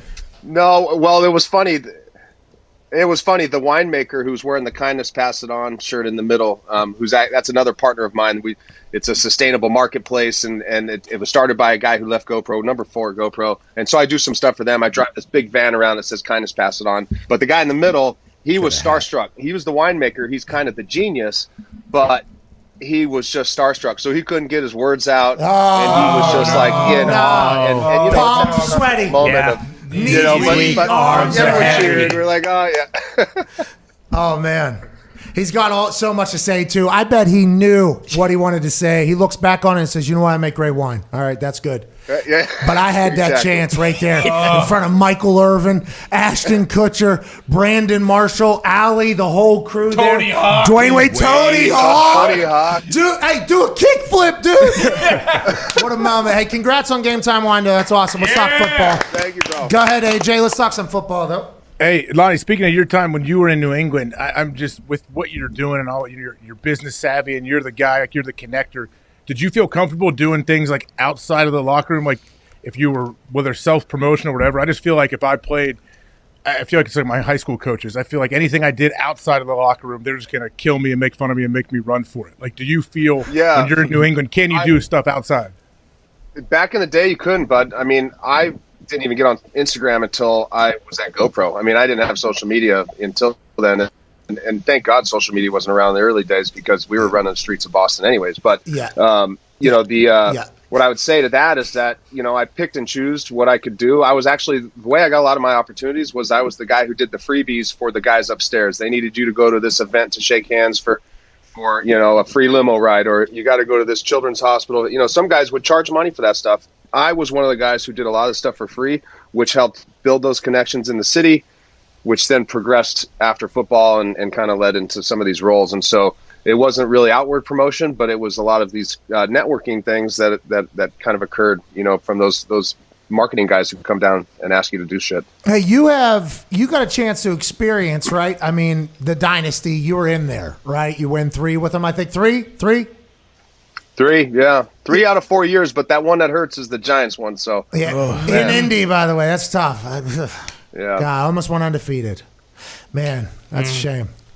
I'm really sorry you didn't. I am bummed about it. Which will be a follow up to this. So it has some meaning. Deep rooted there. We have not forgotten. You said that's why Tom Brady on the NFL Draft-a-thon, whenever he was asked if he would give up 2 rings for the perfect season, he said he would. And everybody thought he was potentially joking. Is this something that whenever you guys didn't go perfect against the Giants, it was like devastating for everybody and still something you talk about to this day? Still hurts. I was with Tom. We actually did the Derby trip a couple weeks ago. It was a little different. We didn't have the normal the OGs like Teddy and Welker and Vrabes and Izzo and Castle, but we went and it was different. But yeah, a couple of guys he brought that up, and you could see the smoke coming out of his ears. So so they're going to go undefeated next year. I told you. I mean, I told you. I don't know. I didn't say it here, but they're on fire. Oh, okay. So this is Tom's. Giselle asked, "What more do you need to prove?" And he goes, "You fucking forgot." I mean, we are almost. Those 72 Dolphins guys are still popping bottles at this moment. Let's go take that. Okay, let's get back into the football a little bit. The Tom Brady, Bill Belichick stuff. Okay, this is obviously, and I would assume that you have learned a lot from both of them that you have taken into your life now in the business world and everything like that. But I think this is just from outside looking in, and I think AJ agrees with me here. They needed each other.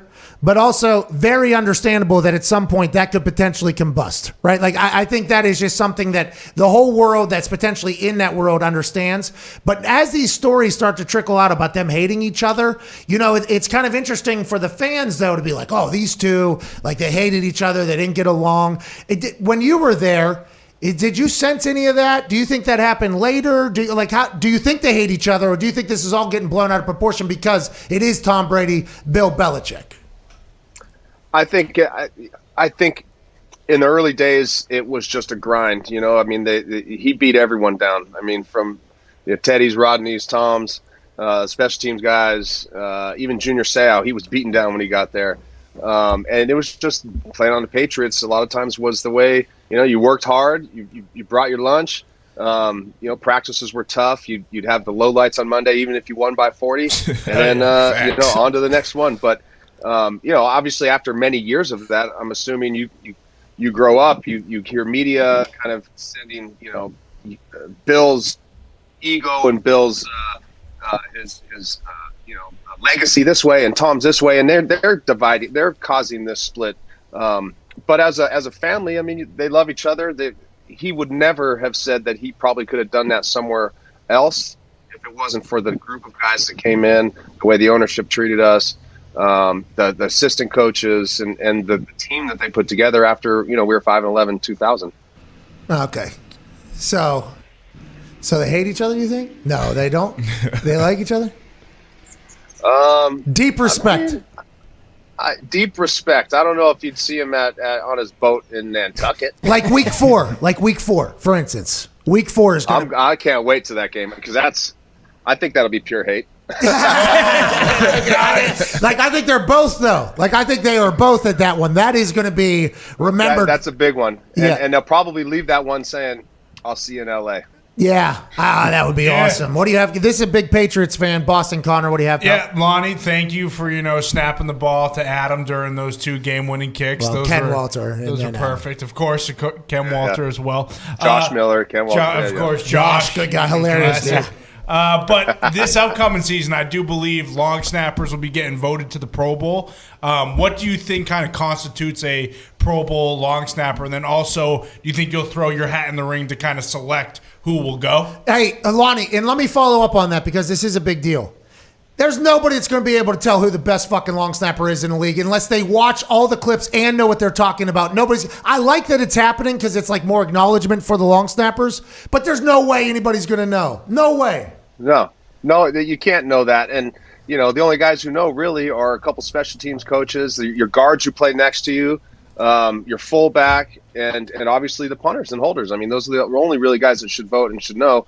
Maybe the guys who try to, like the early days in AJ's world when he was on special teams trying to rush over me, might have blocked him, might have not. But those guys who try and game the snapper, they might know. But it is worth acknowledgement. And like I said earlier, I mean, a lot of times the difference between the best and the worst is one snap. So there's other factors. It's not just perfect snaps. It's your blocking. It's your coverage. It's everything.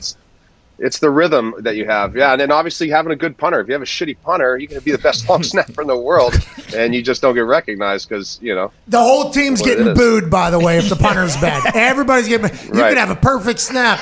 I shake that thing, booze are raining down on your ass while you're jogging off. Yeah. Or a holding penalty, and we got to do it all over again. We're like, shit. Bad guy. You got 4 4s running by you, by the way. You're supposed to snap it, set, and not hold on to a guy while it's all happening. I was middle safety. I'm down there.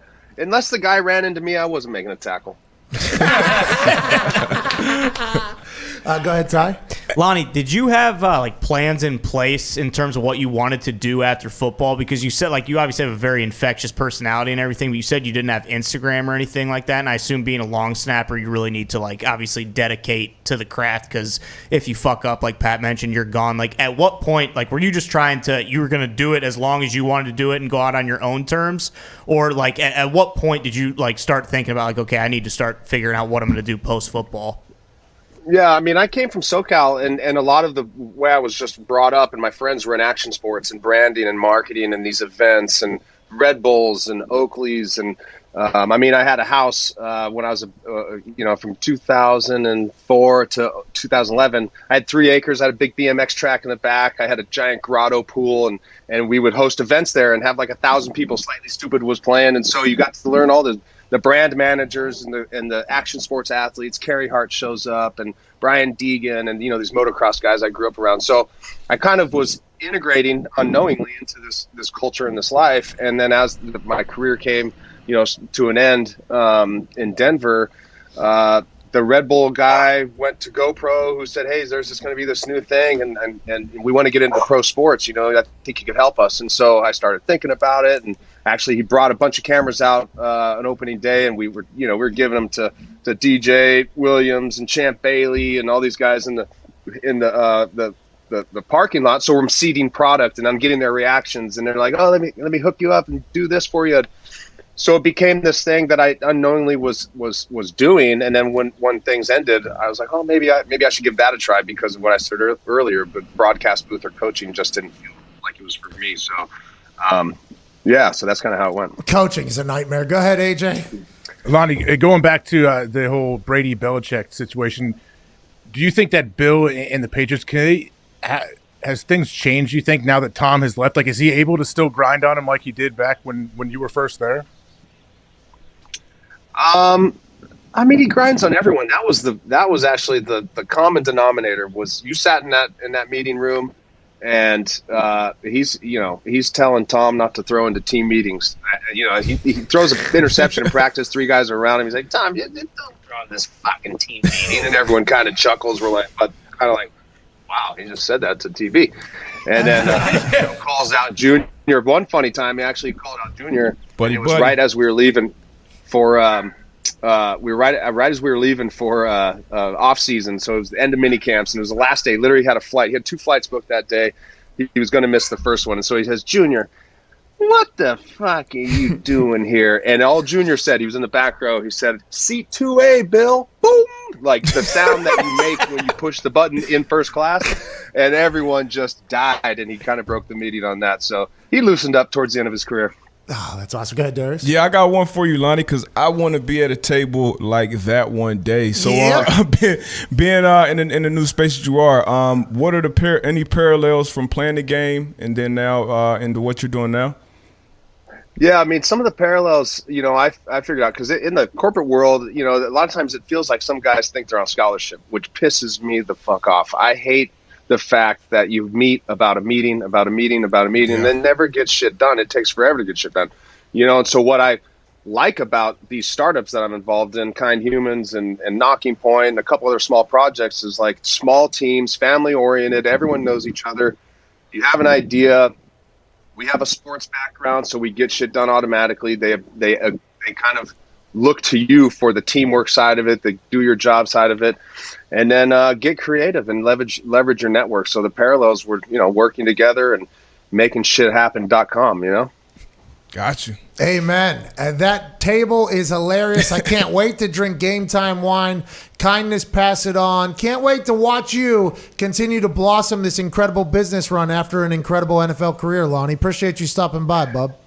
Man, this has been so fun. I've been looking forward to get on with you guys for a long time. I've been really watching you, Pat. Since you kind of started this thing, you've just elevated the game, dude. And I get a kick out of just listening to all the shit you come up with.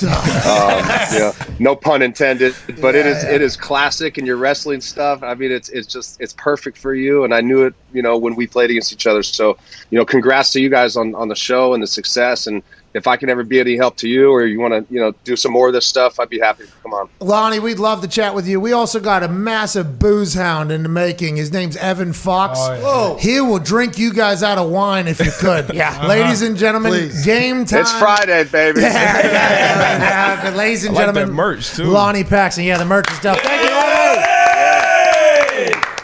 Yeah, Lonnie's got a good thing going on over there, man. That's an incredible table. What a weapon. Hey, if you're listening on the radio, once again, I apologize. I mean, we started the show with a video from D-Butt's Instagram, and we just got into a Illuminati dinner, basically. Yeah, but they can follow along on Instagram.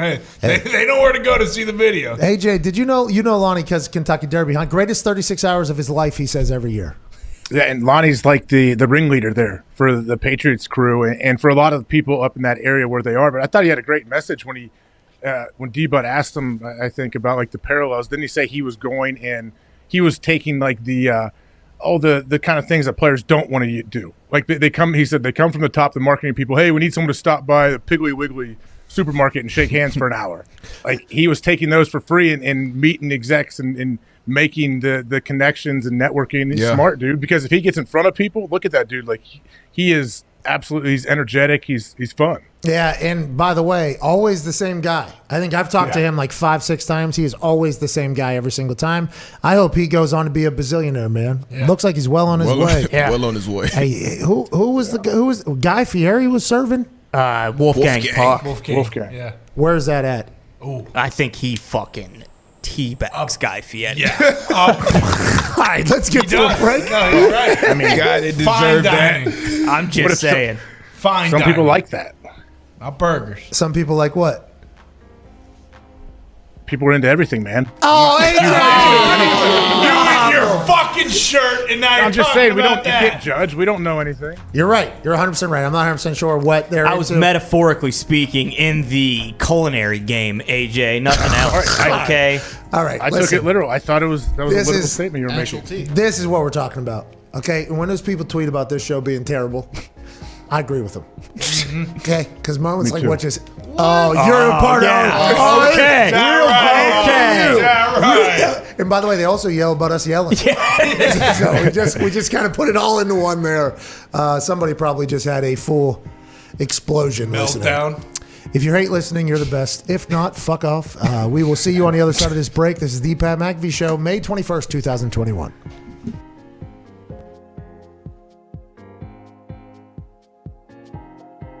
Can we take a moment of silence for the first 2 to 3 years of Zach Wilson's career? Because all he's got going for him is Bob Saleh. That's it.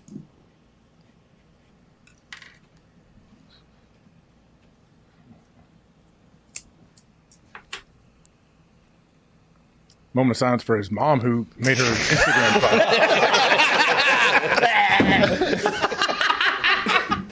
That's what I thought we were doing.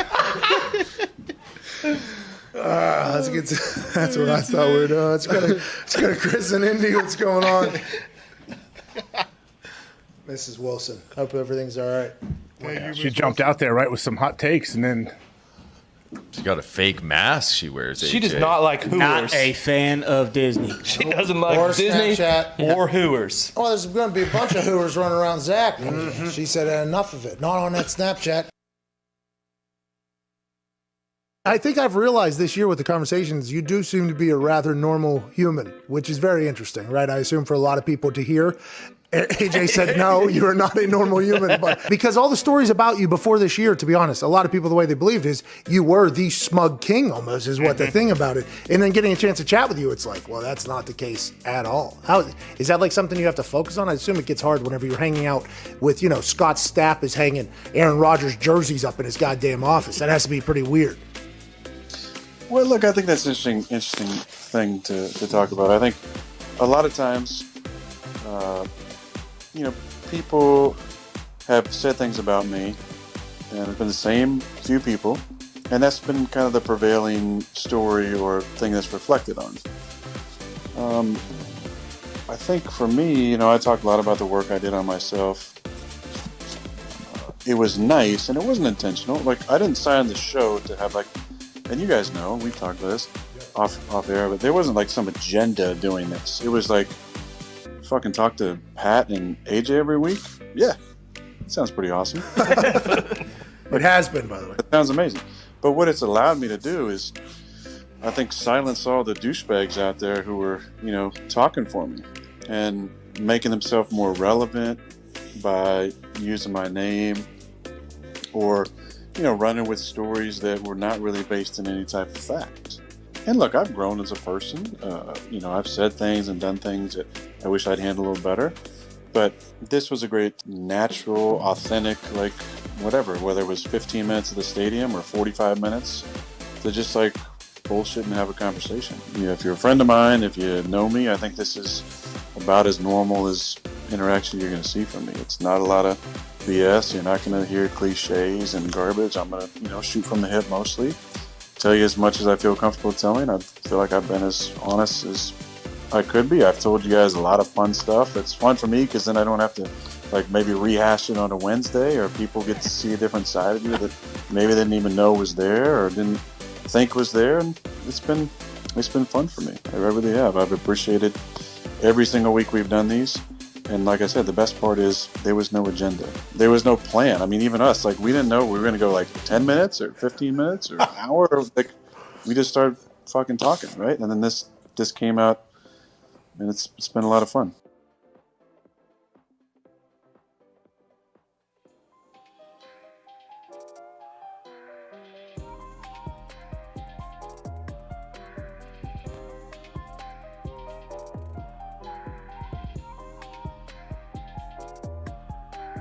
Give us a call at 888-MAD-DOG-6. Pat wants to hear from you.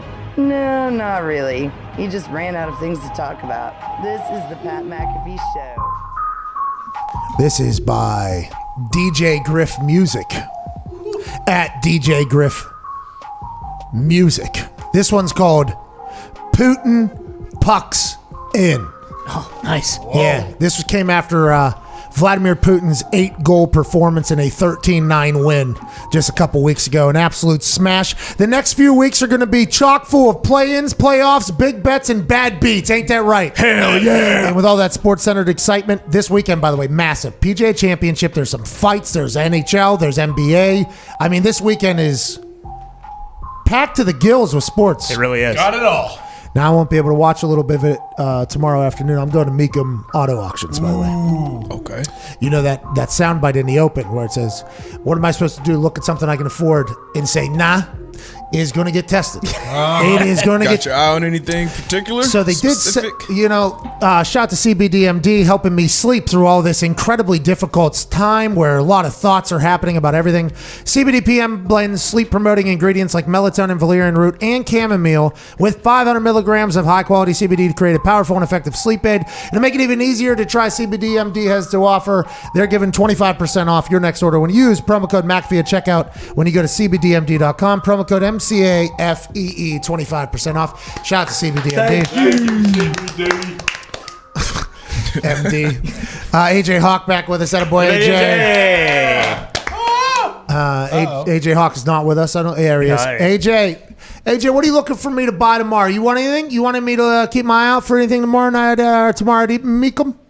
All right, I want you to buy one of the original H1 Hummers, the one that Arnold had back in the day.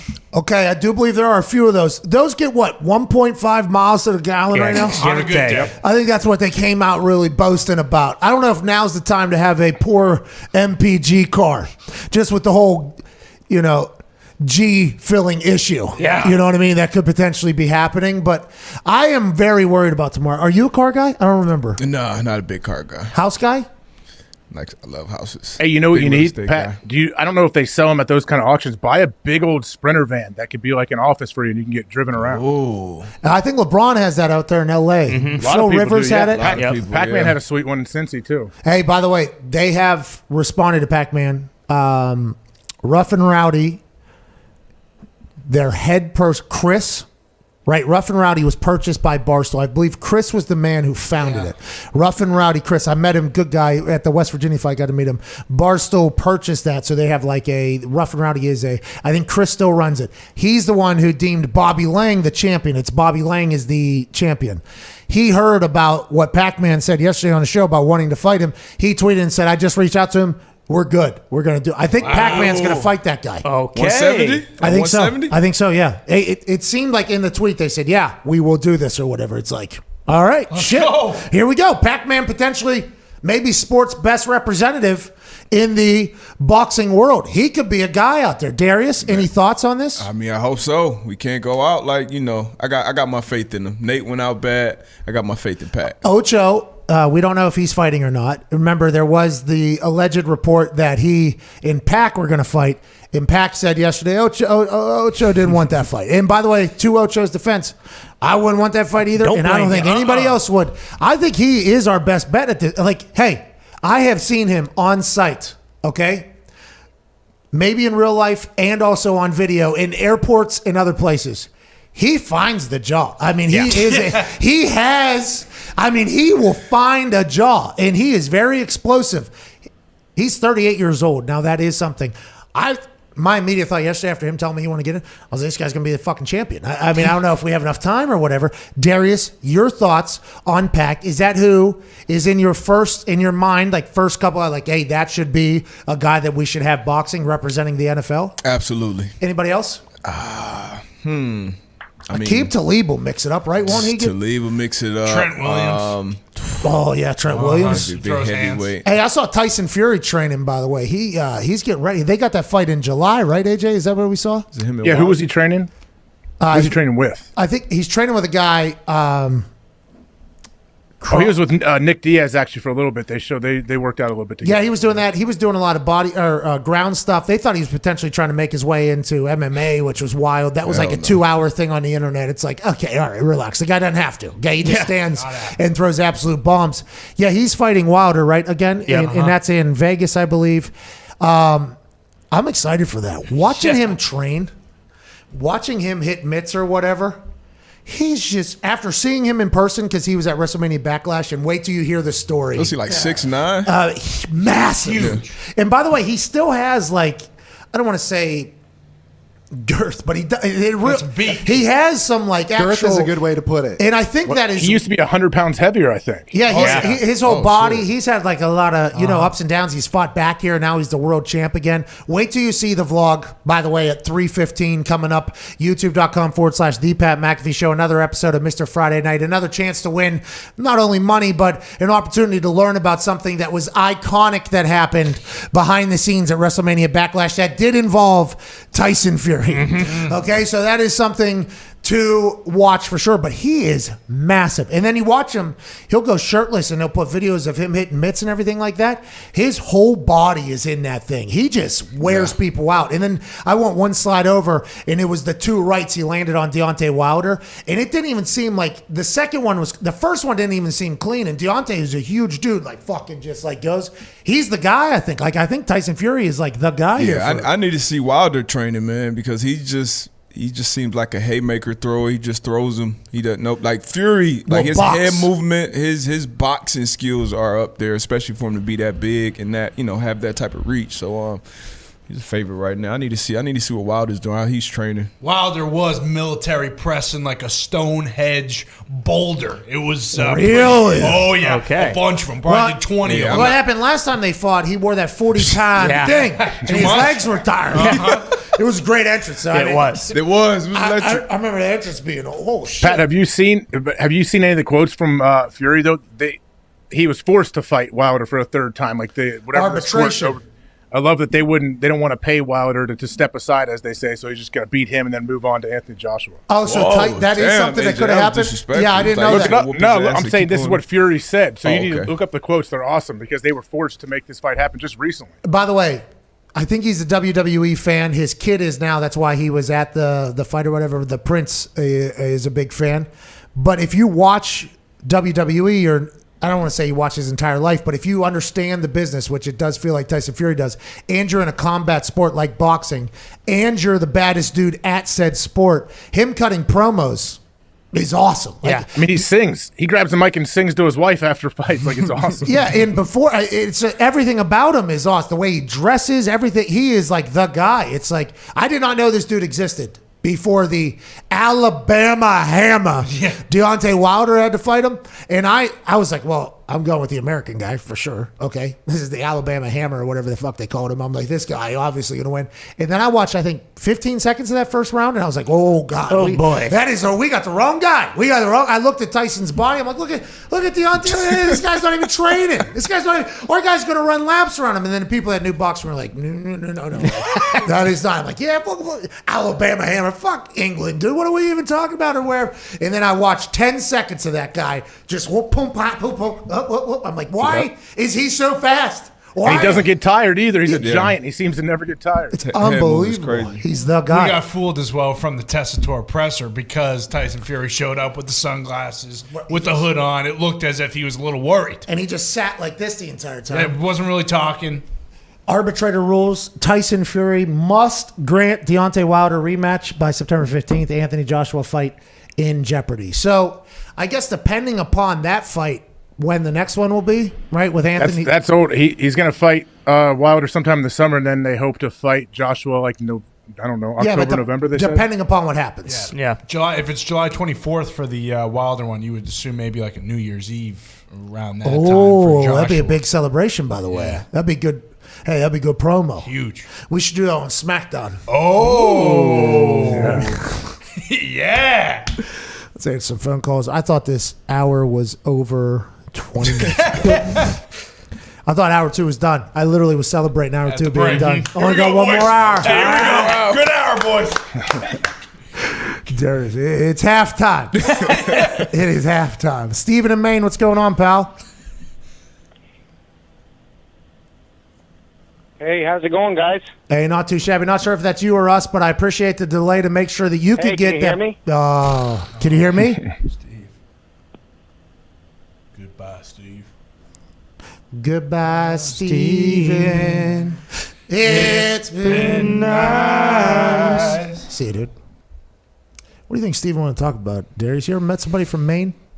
Yeah, met plenty of people from Maine. Football? Yep. I mean, I went to school up in Connecticut, and then stayed up in New England for 2 more years. So, good people from Maine. Small place, but good people. Small. It's massive, isn't it? Isn't Maine massive? Yeah, but population-wise, it's pretty small. Yeah. So is it just freezing ass cold up there? Yeah, for most of the months, yeah. But, I mean, It's it nice gets in the very summers. nice. Yeah, in the summer, a Gunquit, it's a beautiful place, just like New Hampshire. I think we had a Maine Bear. Is that what they're called? The Maine Bears? Yep. Maine Bears. We had a Maine Bear on the team. Jeremy Kelly, right? Yeah, I think Did JK go to Maine? No, he went to Buffalo. Have a little respect, I think. Are you sure? I think he went to Maine. I think he was a Maine Black Bear. Yeah, have a little respect. Jeremy Kelly. He works for Buffalo right now. He Yeah, might have yeah, played- yeah, he works for Buffalo. He's in the front office at Buffalo with the You were Bears. so confident too. Well, I knew him. I was So friends one- with him. one of us is wrong. I felt like, yeah. He did go to Maine. Oh, no. I've always said I'm a bad friend. I've always said it. The thought of when I was talking to him about Maine, though, the way it was described was like this just like super beautiful place. I was like, oh, so that's just like Vermont, which is just like the other ones that are up there that aren't like the ones that are super city like, right? It is like a beautiful part of town over there. Yeah, gorgeous. It does get cold as hell, as you referenced, for 7 to 8 months of the year. But when it is nice out, it is A lot of divine. shore houses up there. Yeah, a lot of good summer houses. Great up there. lobster up there. Well, did you do summer spring when you went to Yukon over there on the shore over there in that area? Gunquit. What is that? New England has like big shore area, doesn't it? Isn't that something? Really, if you go down all the way down to Cape Cod, but up to Gloucester, a Gunquit up in Maine. They got some lakes up there, Centipede and Live Free or Die, New Hampshire. I just want to let everybody listening that thinks I'm a complete stooge know that I know that there is a ocean front to New England. I'm talking about like commercialized though. Like, isn't it like those places? I mean, are the commercialized. You can only go for like 2-3 months though. Yeah. And when you go there though, I've heard it's fucking good time, beautiful. I've never been, but I should make that happen. Chase in Denver, what's going on, pal? Not much, just at work. How are you? Doing the same thing, man. Doing the same. What do you want to talk about? I get it because I'm working. I just want to talk about the Avs and how for some reason you guys don't put any respect on their name. I mean, they're going to come and possibly meet the Pens, and then they're going to turn the Stanley Cup into a bong and smoke you fools. Okay, listen, let's not put that past Sid. Okay? When Sid wins the next one, he's from Canada. Maybe he'll make that thing a bong. All right? Maybe he'll smoke out of Lord Stanley's cup. But Denver ain't doing a damn thing, Chase. Get out of here. And by the way, neither are the Florida Panthers, Boston Bruins, or the Vegas Golden Well, that's Knights. bullshit because if they do go back to Boston, let's remember that weed is legalized. They can do that bong in Massachusetts as well. Well, it's not legal in Pennsylvania, but that's because Sid is a maverick. He's a rebel. He'll light that thing up. And wait till you see what Tanev does with that thing, dude. He's doing a water bong. He's putting water inside Lord Stanley, and that thing's dropping. And he's going to have a gas mask attached to the top of it. Chase, you think just because the Denver or the Colorado Avalanche have a little marijuana law, you think that's going to stop the greatest hockey player and the greatest hockey team of all time, the Pittsburgh Penguins, from not celebrating better than you? You're wrong, pal. That's why we are hockey time, pal. The Avs aren't even making it out of the West, okay? Fucking Stoner's hot, boys, okay? And Maff's been standing on his head. Vegas is going. Your favorite 3 players on the Florida Panthers, Darius? I got you next segment. I got you. It's tough. It's tough to pick. It's fucking tough, man. Love those guys. Let's go to Brad. It's tough to pick which guy, huh? Yeah, all of them. Yeah, all of them. Those third line guys, grinders. Oh my God, love those guys. Let's go to Brad in Oklahoma. I just learned of this Tanev guy. He's my new favorite. Second, Great third, flow. fifth favorite player. Brad, what's going on? Fifth? I think so. Yeah.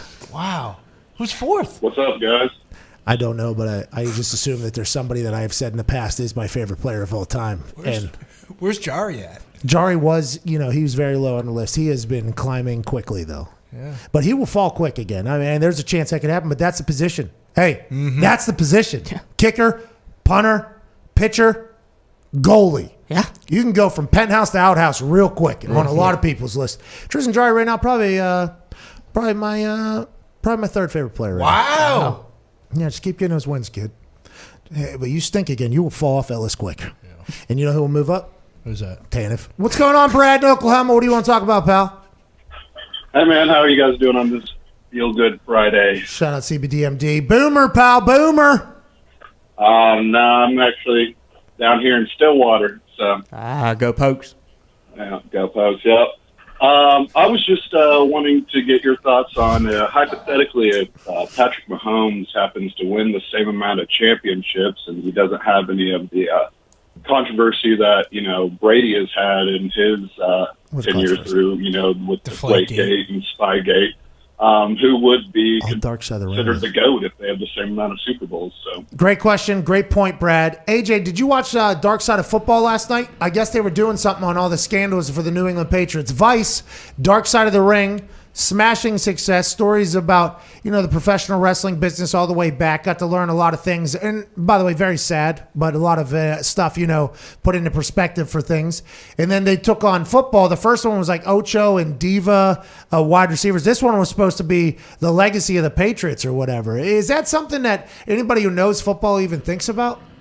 No, I don't think, at least people that I've interacted with don't really mention it a whole lot. I mean, I guess super Patriot haters, they may mention it more than others, but I do not think it's, for the majority of people, Tom's legacy is tarnished at all. Darius, quick question for you. When you guys show up there, they just say, hey, we cheat, don't tell anybody? Or is, what do you think? I mean, it's not cheating, you've been around. Everybody's trying to cheat. Everybody's trying to find every edge possible, and they just happen to do it better. And they happen to win for 20 years, so everybody's going to have eyes on everything they do. Yeah. Well, now, granted, when you got a guy whose title is the deflator, I mean, that's tough. That is tough. That's the problem with the Vice TV thing. You said, they're focusing on Belichick and the Patriots. Brady wasn't involved in that, was he? No, he wasn't. In what? The Dark Side of Football? Talk about Deflategate. Oh, take it easy. Listen, every time Deflategate gets talked about, don't even talk about it. I'm sorry. We have to be reminded. Don't even talk about it. A 55-0 game. Yeah. Dwayne Allen said it could have beat you with a beach ball. Not lying. It felt like it that day. I didn't say it. What year was that? 14? 2014. That was the AFC Championship. That was the what? It was the week after, D-Butt's post from yesterday. After that plane ride. Hey, did you see that plane ride? Take you back in there a little bit from Darius Butler's post? I saw. It was awesome. Awesome to see how close your team was. Was Green Bay like that? Was all the teams like that? Couple teams like that? Yeah, but once again, I was lucky, I feel like, to be around a lot of good guys, a lot of, even Cincinnati, like they were very, very close. So it's not like that everywhere for sure, but I don't know. It was cool to see because you guys, you guys were having a great time, which I think coaches would love to see that video too. Well, and by the way, our locker room didn't have that team. New teams happen every year. That's not something. Now, granted, you hope that you'll be able to carry it over, but that is something that does change, and that team was very cool to be a part of. Yeah, we spent. As you know, we spent a lot of time together off the field, outside of the building, so on. That makes guys closer. And Connor asked me, hey, how was the plane ride after the next week, after the New England game? Yeah. Fucking asshole. Yeah, it was much different. It was the end of the season. It was the end of the season. We had to look back on all that. And I told him, shit, it was damn near probably the same. Obviously, you were salty and shitty that you lost, but, it's the end of the season. It's the last plane ride you're going to have with that group of guys. So, shit, we had a blast. Yeah, it's one of those things where if you had a terrible game, it's probably going to be tough for you to have as much of a bigger view, bigger picture of like, hey, the season's over. I assume there was some people that did bury themselves on the plane somewhere, maybe blankets over heads or whatever. That's classic sleep move. But see, that was one of those where that's one when it's like a close game and you mess it up. This game, everybody got that. So it was, you know what I mean? That's a different ride. That's hysterical to think about. I had to go to the Pro Bowl the next day. Oh yeah, that's right. Nice. And then the next day after that, they wanted me to build a sidewalk in the middle of the desert. Nice. Yeah, I missed that. Fun. I missed that. There you go. I did not. Yeah. What? Yeah, couldn't do it. Let's get to a break. The show is ending here. There we go. A little music. Hour 2 is wrapping up. Okay. I was gonna say. Yeah, show's not ending just yet. Got another hour. Hey, this hour is going to be the best hour of all time, isn't it, AJ? Yeah. Hey, isn't it, AJ? Yeah, I'm pumped, man. I know. You're just, this is what you're doing to try to fool people because you're going to bring the juice third hour. Self-handicapping. The next hour is about to be the best hour of anything in the history of everything. We'll see you in 6 minutes. Cheers.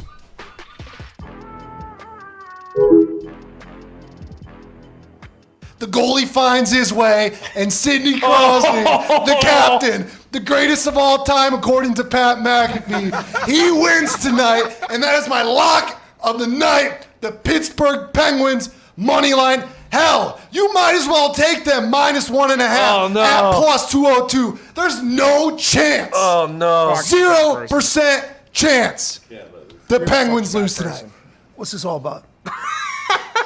I mean, I've been listening to you for the last 48 hours. Talk about the Pittsburgh Penguins. Yeah, I'm a fan. That's Talk all you've about heard. the Stanley Cup. Talk about Sidney Crosby. This is because your Red Wings stink, And they're not in and the you want to tournament. take it out on a real hockey Get guy. And Get that out is of here. why I'm taking Get out. the Pens. You're Do you banned. not think they're going to win tonight? You're banned. You're banned. Just because the Red Wings, okay, can't make it into the fucking dance, doesn't mean you need to waltz your ass over to the Pittsburgh Look. Penguins like you did to the Steelers. Put a puck right in his teeth, dude. We led off the Pat McAfee show today by you saying basically hockey stinks and no one cares about hockey. Here we go. That's not how. Penguins. Here we go. That's not the chant, dude. Penguins going to the Stanley Cup. Get out. Here we go. That's not how chant goes, dudes. Let's God damn it. Let's go, Pens. Oh, what the fuck? Oh no. We have a casualty. Oh no. Mitt, I'm gonna need you to zoom in on that. I'm gonna need you to lower the camera. Oh no. Oh no. Take your Mickey Mouse, play it, and Mick, get out. Mick, get rid of the money line. Kindly dude. leave. Camera. Other camera. Now scroll down. Other Zoom camera. down, Mitt. Other camera. I'm so confused. Yes. Other camera. I'm so confused. Couch camera. That Dead. Why'd you do that? Mitt, with the Nick and Gumpy camera, will you zoom in on the ground, please? What happened? What I Thank just you. left. He happened. Nick spiked that plant. I can't have it, Pat. I only care about a few things in this All right, world, you can and you zoom know out that. now, And Mitt. hockey is one of them. The Pittsburgh Penguins are right at the top of that goddamn list, and he's pissing all over him right now. I mean, fair. I mean, this is going to take a while to clean up. There's shards everywhere. Strap metal, dude. Yeah. Shrapnel. Hey, dude. thanks, Foxy. I have to pick that up now. Probably, but where was that? What's going on though? Connor's playing. It was on his. So listen, Foxy. What? You fuck over his life? Yeah. Is what you did? I He did. said fuck over Connor's life. This is a trend now. Do we not think that the Pens are going to win tonight? That's all they got to do. We do. We did. That's all we got to do. We got to get a goalie in net that's not Swiss cheese, and we're all happy at the end of the day. What happened? Like, what? It's lucky. Is this immediately after I left? Yeah. Fucking spiked it. You're lucky you weren't here, dude. You would have caught one in the neck, probably. Oh, yeah, I couldn't risk. But who has a cactus? Oh, I would love to get Connor's thoughts on his plant being fucking broken. Luckily, the styrofoam is Still good. Get this succulent out of my sight. The death of succulent is not on me.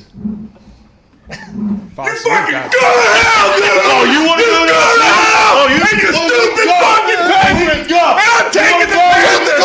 I'm taking the Panthers! You just dropped the glove!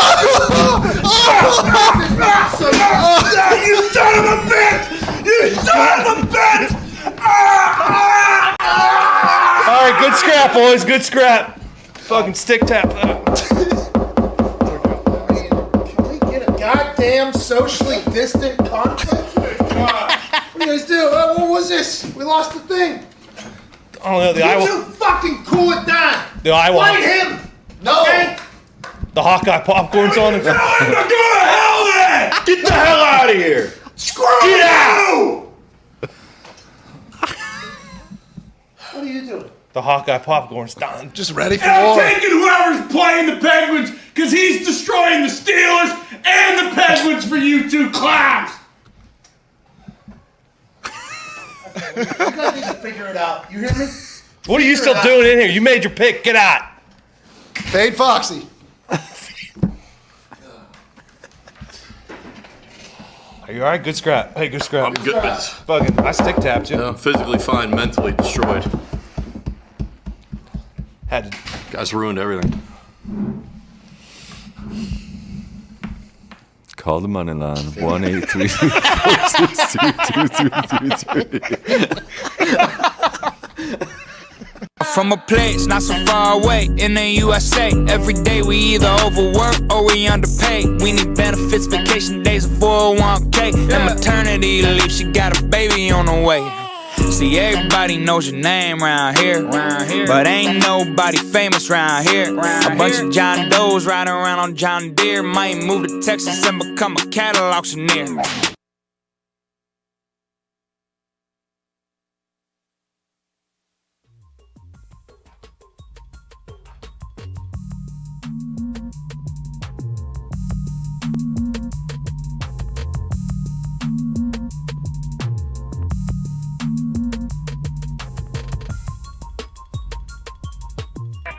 The Pat McAfee Show.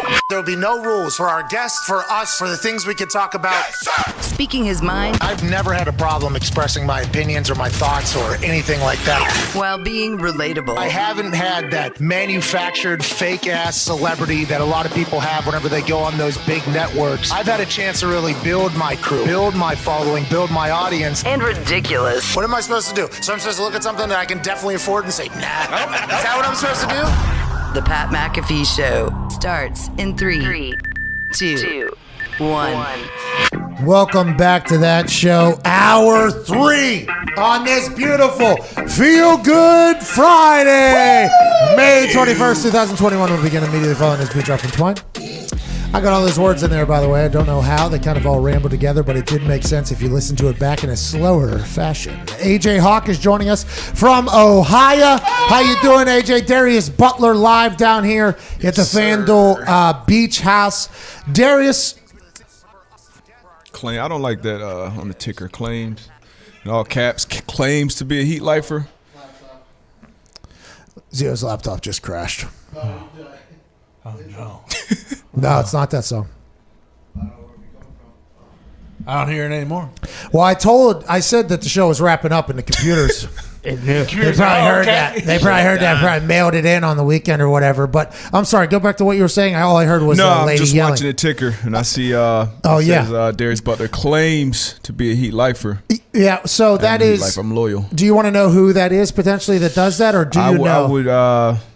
I think it's Gump. Yeah. Well, that would be 100% right. Gumpy is the ticker adder and ticker. It's fucked up. Tatter. The ticker. Ticker tinker. The ticker tinkerer is a Canadian painter. But what he puts up there, it is an honor to make it up there. I think him taking a shot at you, though, is something that people will see no matter what the video is about. That is going to scroll across the bottom. And you think that's a little bit slanderous, a little bit libel now at this point because it has been written. Ooh, no slanders, man. What's that all about? You think the Heat are going to win it all? This year, no. Okay. No, I do not. They stink, huh? No. They're a very good team. Great culture. I just don't think we have the talent to win it all this year. Did you watch the NBA the other night? Yeah, the Lakers-Warriors game. Yeah, I stayed up till 3 in the morning to watch that one. Great game, though. Great game. 5.6 million viewers, allegedly. That's the amount of viewers.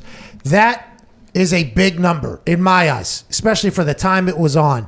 Obviously, people that hate the NBA, though, have come out and said, can't even break anywhere near what blah, blah, blah in the NFL does when you got LeBron and Steph in there. And I guess that's a valid point. But 5.6 million people watching, I think, is a big thing for the NBA. That's awesome, let alone the online content. And Bron looks to be back, isn't he? He's shooting at 3 rims, dude. Yeah. Shooting at 3 rims, bro. 3 rims. Hey, you, by the way, shot clock. I saw you tweet it out before the end of the game.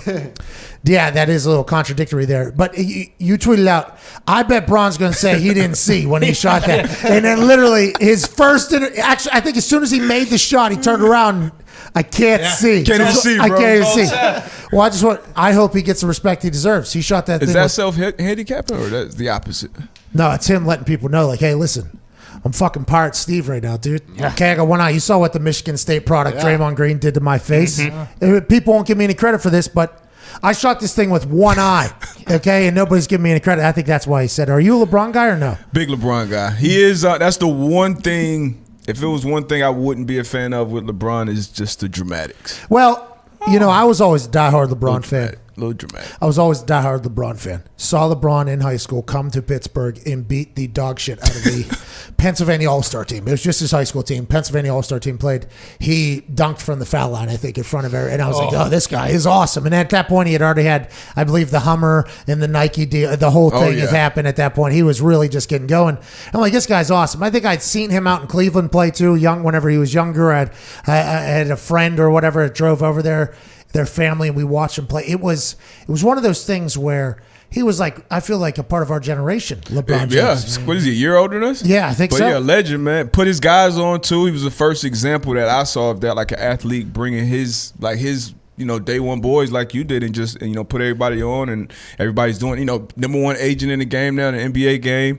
And then his expectations, like. He's lived. I would probably say the highest expectation of any athlete ever coming out. And he's kind of exceeded them. So shout out to Bron.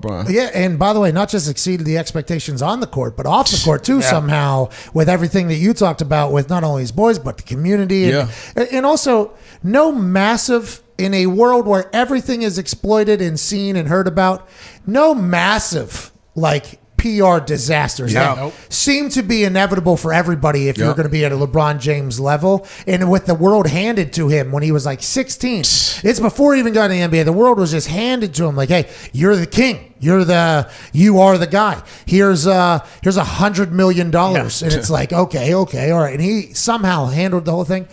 And I've always been a fan. Yeah. When you get around people that aren't fans, though, you do start to notice what you were talking about, the dramatics, he starts saying things, and I'm like, oh, okay, that makes sense. And then your friends, oh, you didn't hear him you didn't hear him just pat himself on the back to say that he was this and then that. I was like, oh, I guess he did. Yeah, I guess he did do that. Oh, I could see you. Oh, so you hate him for that? He's like, yeah, fucking hate him. I'm like, oh, okay, that's not how I feel at all. But he's greatest of all time in my eyes. The decision, going to the Heat, that, and then, trademarking Taco Tuesday. Well, he didn't know. There's a few others. The barbershop thing. Yeah, there's a whole series. He didn't know what, huh?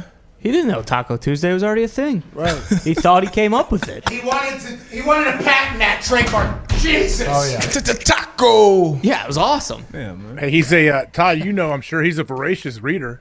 Big time. Yep. Those photos. He's read The Godfather 1,000 times. Yeah.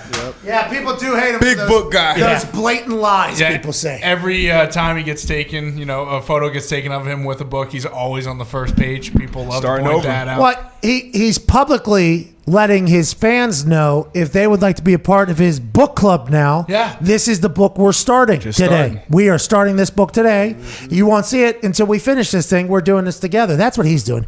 But I could see how, once again, the people who hate him for what you just said, and why I like him still. And I'm like, I see it as this. I think you hate him, though. You're a hater. Hey, I don't hate him. Boston I used to hate. Boston hates LeBron. I used to hate LeBron. I don't hate him anymore. I'm just pointing out all the things that people say on why they hate him. As a businessman, he owns this Red Sox now. That's right. He's part of Fenway Sports Group. We got the GOAT. That's why the Sox are in first place right now. Oh, because he's the greatest of all time? Yeah. Hey. He's bringing that mentality, that prom mentality to the Boston Red Sox. Hey, let's go real hot take. If LeBron wins this one, okay, with who he's going to have to beat, how he's going to have to beat coming off of this ankle injury. And now he's potentially 7 seed. By the way, year whatever, 17. Yep. 17 straight years, 25-point average. 18, I think, right? I think it's 17 straight. I don't think he averaged 25 his first year. I think it's year 18. Okay, so 18th year, still coming off of the bubble championship, off of COVID. If he wins this year, everybody has to say he's the greatest of all time? Is that what has to happen? Yes. I'd say so. He filmed a movie as well. And he's Space Jam. Yeah. They are the first 7 seed to be favored over a 2 seed, I believe, to win a series ever in the history of the NBA. Well, that means they're doing it right over there for sure. What do you you know, how does that? I guess because he was hurt, he was out. Yeah. Anthony Davis coming back too.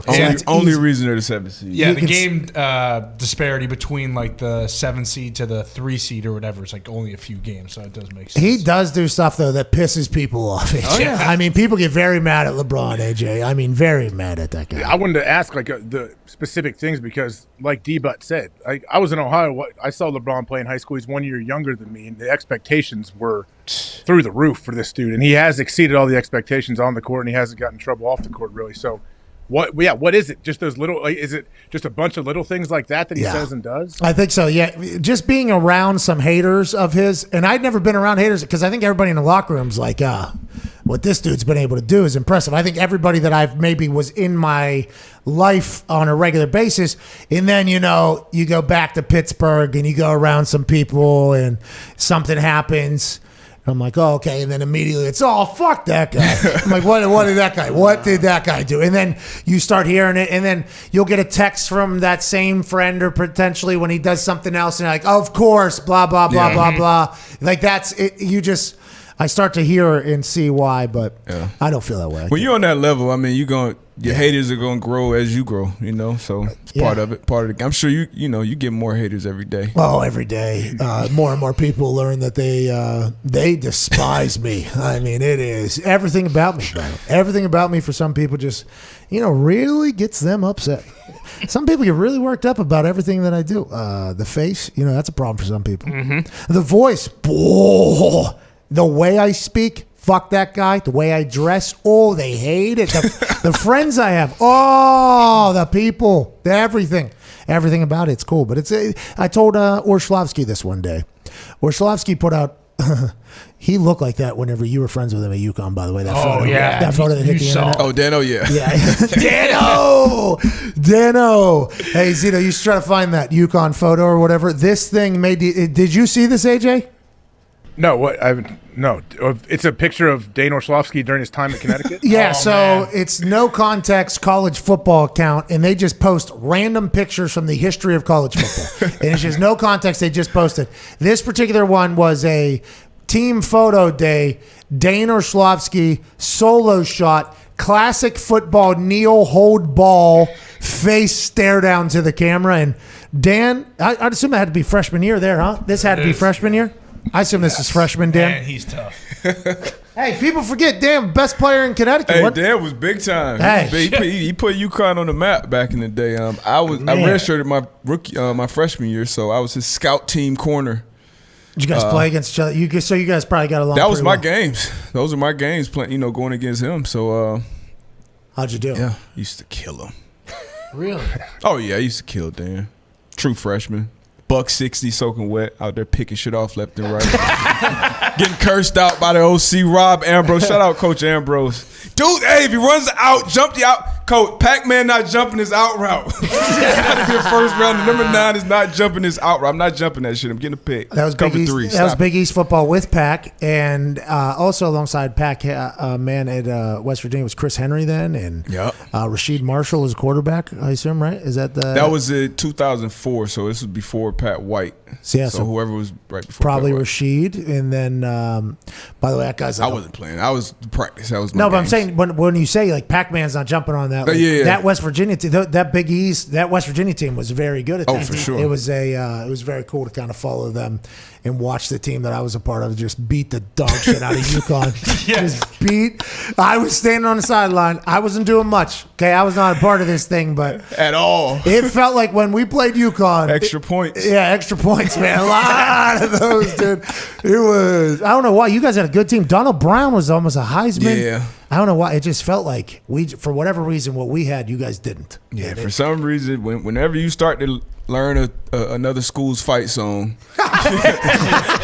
you know it's not going good. Shout out Dan Orlovsky. He looked good there. Let's get some phone calls, shall we?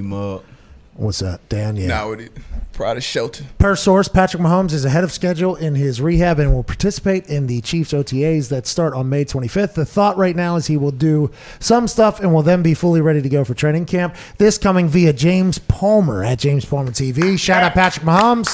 Boy, Patrick. He posted a photo, I think it was on Easter. Yeah. I think it was on Easter with his wife and baby, and he had a boot on his leg, clearly. And I thought to myself, okay, is everything, congratulations. Yeah. I actually said, congratulations, all right.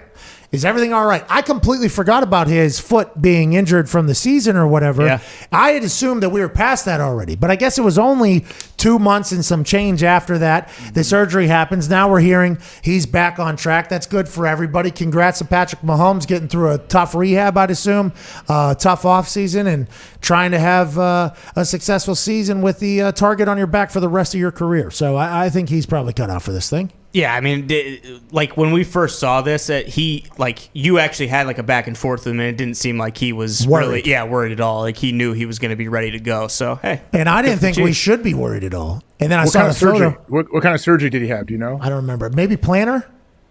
Okay, it wasn't like the Liz Frank deal, right? No, That's the remember longest was it like a sigmoid something? Sesamoid. Sesamoid. Yes. It was a sesamoid in your foot, which is a ligament that holds your bones together, I think, is broken. So it's like a focal point. I think you have a couple of them in your foot because it's where the things connect. And in your foot, there's a lot of little parts there. Big Ben's elbow. Yeah, it's also a joint thing. So a sesamoid was injured. That was it. Yeah. I completely forgot about that. The old sesamoids. Man, we had quite a science day that day. Oh, yeah. Big size. Big science day. We're like fucking smart. Sesamoid. I mean, that's a great word to begin with. I might use it tonight. Somebody's going to be attacking somebody's sesamoid. Got to, dude. Sesamoids are everywhere. Darius? Some fucking team doctors over. What did Dak injure? I saw he was supposed to be back and ready for training camp. That was a cramp. That was a big difference. Dak Prescott? Yeah, he had, he's bounced back though. He got a bunch of water in his system. Yeah, a couple IVs. So the cramp kept him out of the. Yeah, the cramp. A couple oranges. One of the worst cramps of all time, Darius. You don't understand. That was what they are referring to in an asshole manner. And they should not have done what they just did right there.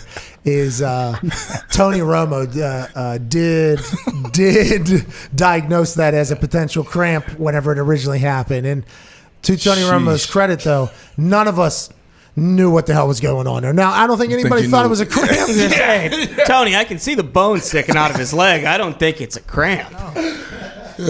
So Or maybe he had a cramp at the same time. Maybe Tony noticed his hammy was cramping too. Yeah, everybody's. Hey, let's not get distracted by that bone popping out there. It looks like his calf is tightening. Hey, you see that ball? I've had one of those before. They're gonna have to roll that out. Yeah, maybe roll it out with the shin action. Yeah, roll a couple things out. All right, enough. Tony didn't deserve that. I've said a lot of dumb things live. That's one. That just so happened to be. But he got surgery done by the Cowboys associated doctor. He got rehab with a Cowboys associated rehab. And then he signed that monster deal. We're assuming, we don't know anything, right, AJ? I don't think we know anything. But this show has taken a stance that we assume he'll be back. But that one video they showed, he kind of hobbled back out of that thing, But guys have, at the tail end of rehab, made massive steps quickly because it's kind of like things happening up. I don't know the fucking injury, though. I have no idea. He'll be back. Yeah, if they were worried, they probably camp. would have brought Dalton or someone else back in, right? Just to have a second option just in case. Andy Dalton was commanding $14 million a year or something like that. That's true. What did Chicago pay him? 10, right? Yeah. He's a starter. QB1. That's I don't right. think Andy wanted to stick around in Dallas after his brains got spilled all over the turf and no one helped him up. I think he was like, you know what, Jerry, it's been great, but I'm going to get the hell out of here. I'm from Texas. Yeah. I'll be back down here. Right. Okay, I'll end up being buried in the great state of Texas down here. And Jerry, you and I both know we love this place, but I'm going to have PTSD every time I put on it. This team hates me. Why did they not help him up, AJ? What happened? I was hoping they didn't see it or something, but I don't know, man. They saw it. Film says that they seen him and walked right by him, and he was dead down there. That's tough, dude. Anything, Maybe they thought like, hey, it's maybe it's a neck injury. You don't want to touch him. Smart. Just like last night, Tavares. Oh yeah. Oh man. He got kneed in the mouth or in the head after something. That was scary. Scary. I saw that shit. But hockey players are so tough. So tough. And hockey players are absurd. That's why you see like 4 teeth are probably missing in some of them. They run headers right into a wall that does not move really, and then they just get up and skate off. It's a very impressive toughness that is needed to be a hockey player.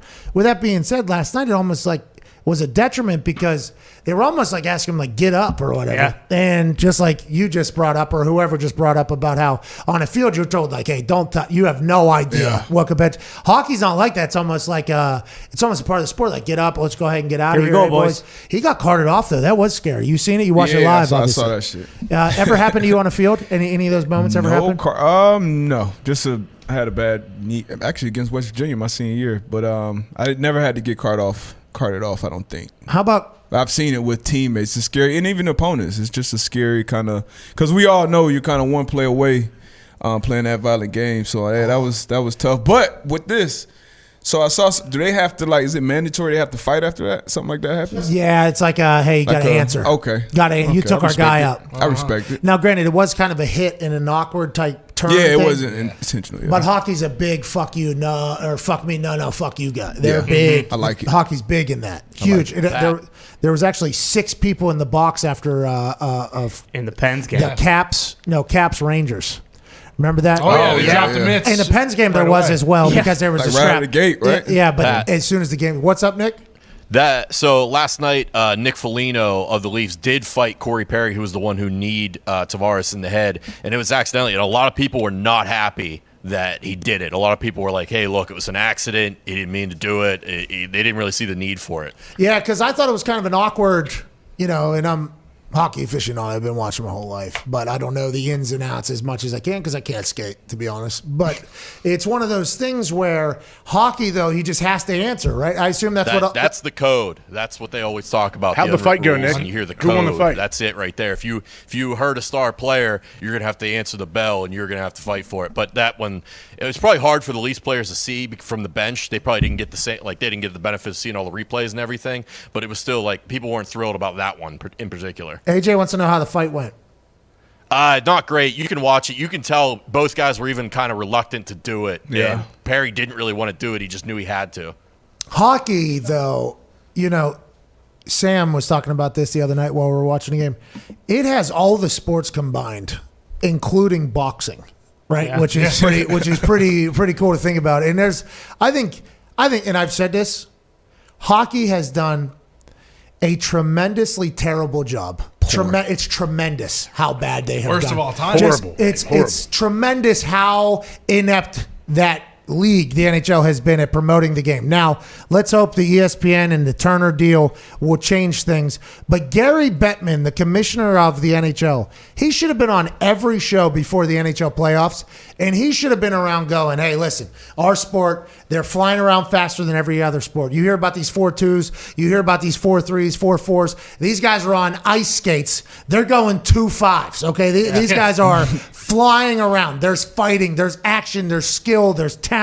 There's going to be drama, intensity. There's going to be everything. And what they're mic'd up, by the way, these guys are like guys that you were pulling for. From small villages in Russia all the way to Finland and Canada. And then there's American born. And like you could just, the way you could sell it is something very easy to do.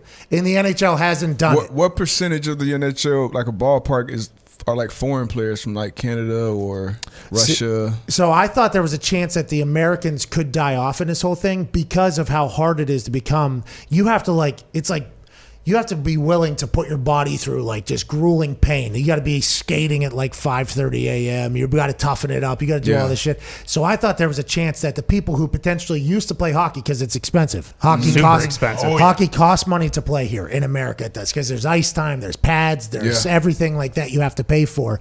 So it is a bit expensive. I thought there was a chance that not as many Americans would play because they would choose to do other things. Like I think that demo of kid who potentially would go into hockey because I think it has to do. I thought they would go elsewhere. It's not happening, by the way. I think Americans getting into the league is actually growing at this point. Okay. I think I'm not. That could be. I could be completely wrong, but it's a very diverse league. I mean, My first well, I don't know if I would say it's a very diverse country. league. Oh, gotcha. Country Okay, diverse. gotcha. Yeah, but you're right, though. Just watching it. But my first Hey, but exposure you're right, to it was though. a game.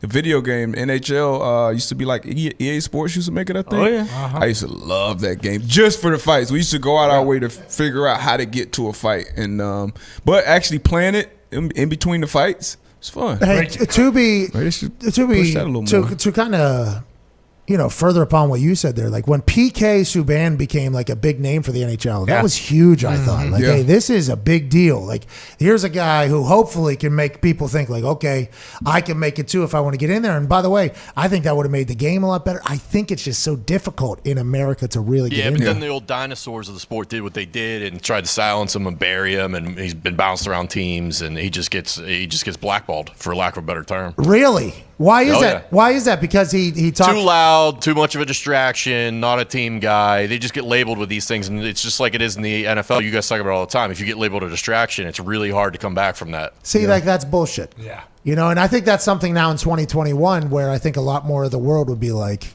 oh, that's clearly what is happening here. And move along. Because the guy was a player, right? Absolute stud. Yeah, he's one of the best in the league. And he's declined slightly skill-wise, but he's still a damn good player. Well, and hey, he was going out with Lindsey Vonn. Wasn't he engaged to her? So he was like a celebrity power couple too. Yeah, they broke up. Yeah, when his career's done, he's going to be on TV, and it's going to be a great thing for the sport. Well, by the way, just a little heads up to the sport. Could have that now still. Yeah. Could have Make that happen. Could have that now. Big hockey guy. Hey, D-Butt. One NHL. Hockey, though, like, you hear something like Evgeny Malkin. This is just one guy who's on the Pens, the team that I am a fan of and have been my entire life.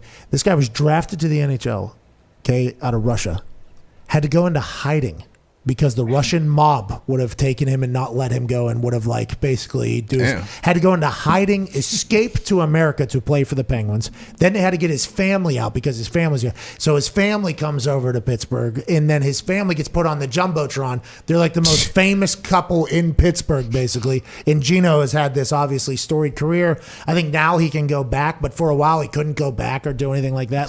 There is so much shit in the NHL that you could market if you had just 1 ounce of we should try to grow anywhere in a conversation. I don't think they have that at all. He got smuggled out in the middle of a game, right? Wasn't that the story with Malkin to get him out? I think it was like right after a game in Finland or Sweden. I can't remember the country exactly. His team was playing, and he basically just snuck away after the game, hid in a hotel, and then got flown out the next day. Yeah, it was like real life. I thought they pulled him off the ice, and they were like, hey, we got to get on the plane right now. Hey, listen.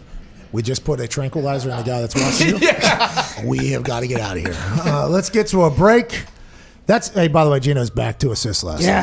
Had a baby Gene. Islanders won when Gino wasn't playing. Hey, but the Penguins drafted him. Did they draft him knowing that they were going to have to smuggle him out? I believe there's kind of a knowledge of how things operate over there, I'd assume. This is how it's always been, This song's called Putin Pucks In.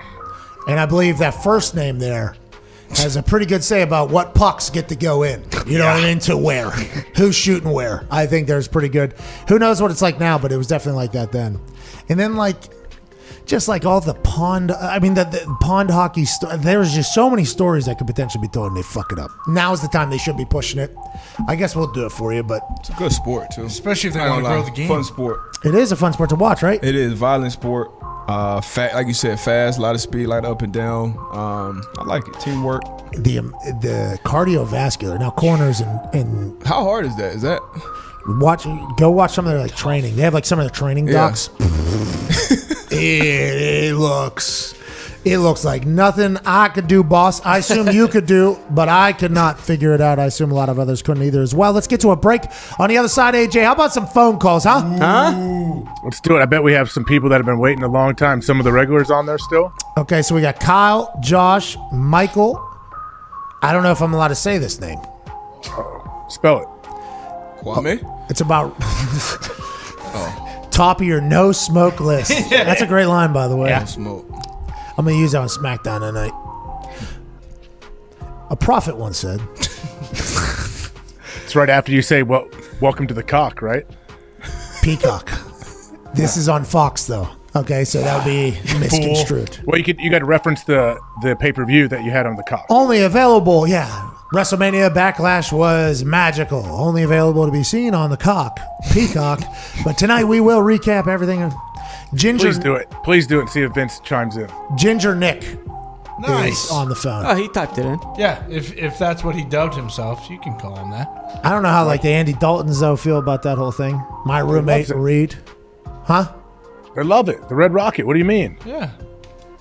Yeah, I don't they think it do. says Ginger Rocket though. You know what I mean? Ginger Jesus, though. Well, gingers have no soul. They said on things like the ginger name. I think. I've never heard that. I thought that kind of has gone full yeah, circle. people said that. Yeah, South people Park. said that for sure. I don't know who I you mean, hang I with. didn't say it to my roommate. My roommate, who was a redhead, Reed Williams. You probably, I don't know. He's a good guy. Reed Williams, good guy. Yeah. Farmer. Middle linebacker for West Virginia. Okay, linebacker. Yeah, redheaded guy. He had good red hair, but he's still redhead. You know? Good chicken. What's that? He has some good chicken. Yeah, he sells all the chickens to basically every. He's doing well with the chickens. Shout out. Shout out. Shout out. Hey, thanks for the chickens, Reed. We eat them. Thank you, Reed. Everybody eats them, I think. Oh, yeah. His chickens are fucking everywhere, dude. Oh, yeah. But the chicken business, I've learned, is an interesting one. Yeah, fickle, correct? It is a fickle business, yeah. It's like ass pennies. Well, I think it's not like ass pennies, and we will move on. This is the Pat McAfee Show, Friday, May. Why did you put that into Zito's life, AJ? I love it. You're welcome, Zeke. It's so hard to get a roll of pennies nowadays. All right. We'll see you in 4 minutes with some phone Keep calls. jamming them in there, Zeke. All right. All right.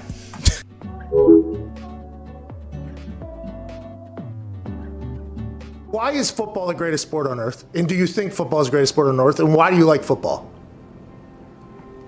That's a really deep question there, Pat. I know. I think I can get a good answer out of you, though. Like, I think you'd be able to talk about it in a way that I think a lot of people haven't, because you've been at the pinnacle of it for so damn long and inside of it, and your brain is a pretty fantastic one. We've learned here over the last few weeks, obviously. Last few weeks, that's it. That's all the time we've learned that.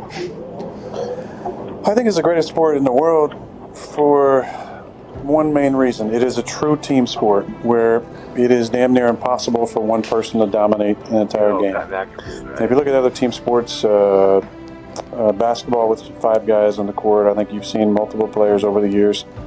Maybe one player, maybe 1 or 2 players on a squad be able to dominate and win championships.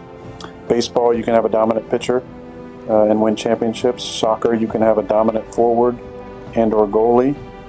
That seems to be a little more of a team sport, but you don't have 11 players engaged at the same time on every play. It is truly a sport reliant on every player on the field to do their job in order to be successful. And I think that's why at times, certain star players can get maybe too much credit and maybe too much blame on the flip side, because it does take so many players at the same time in 3 phases to win football games.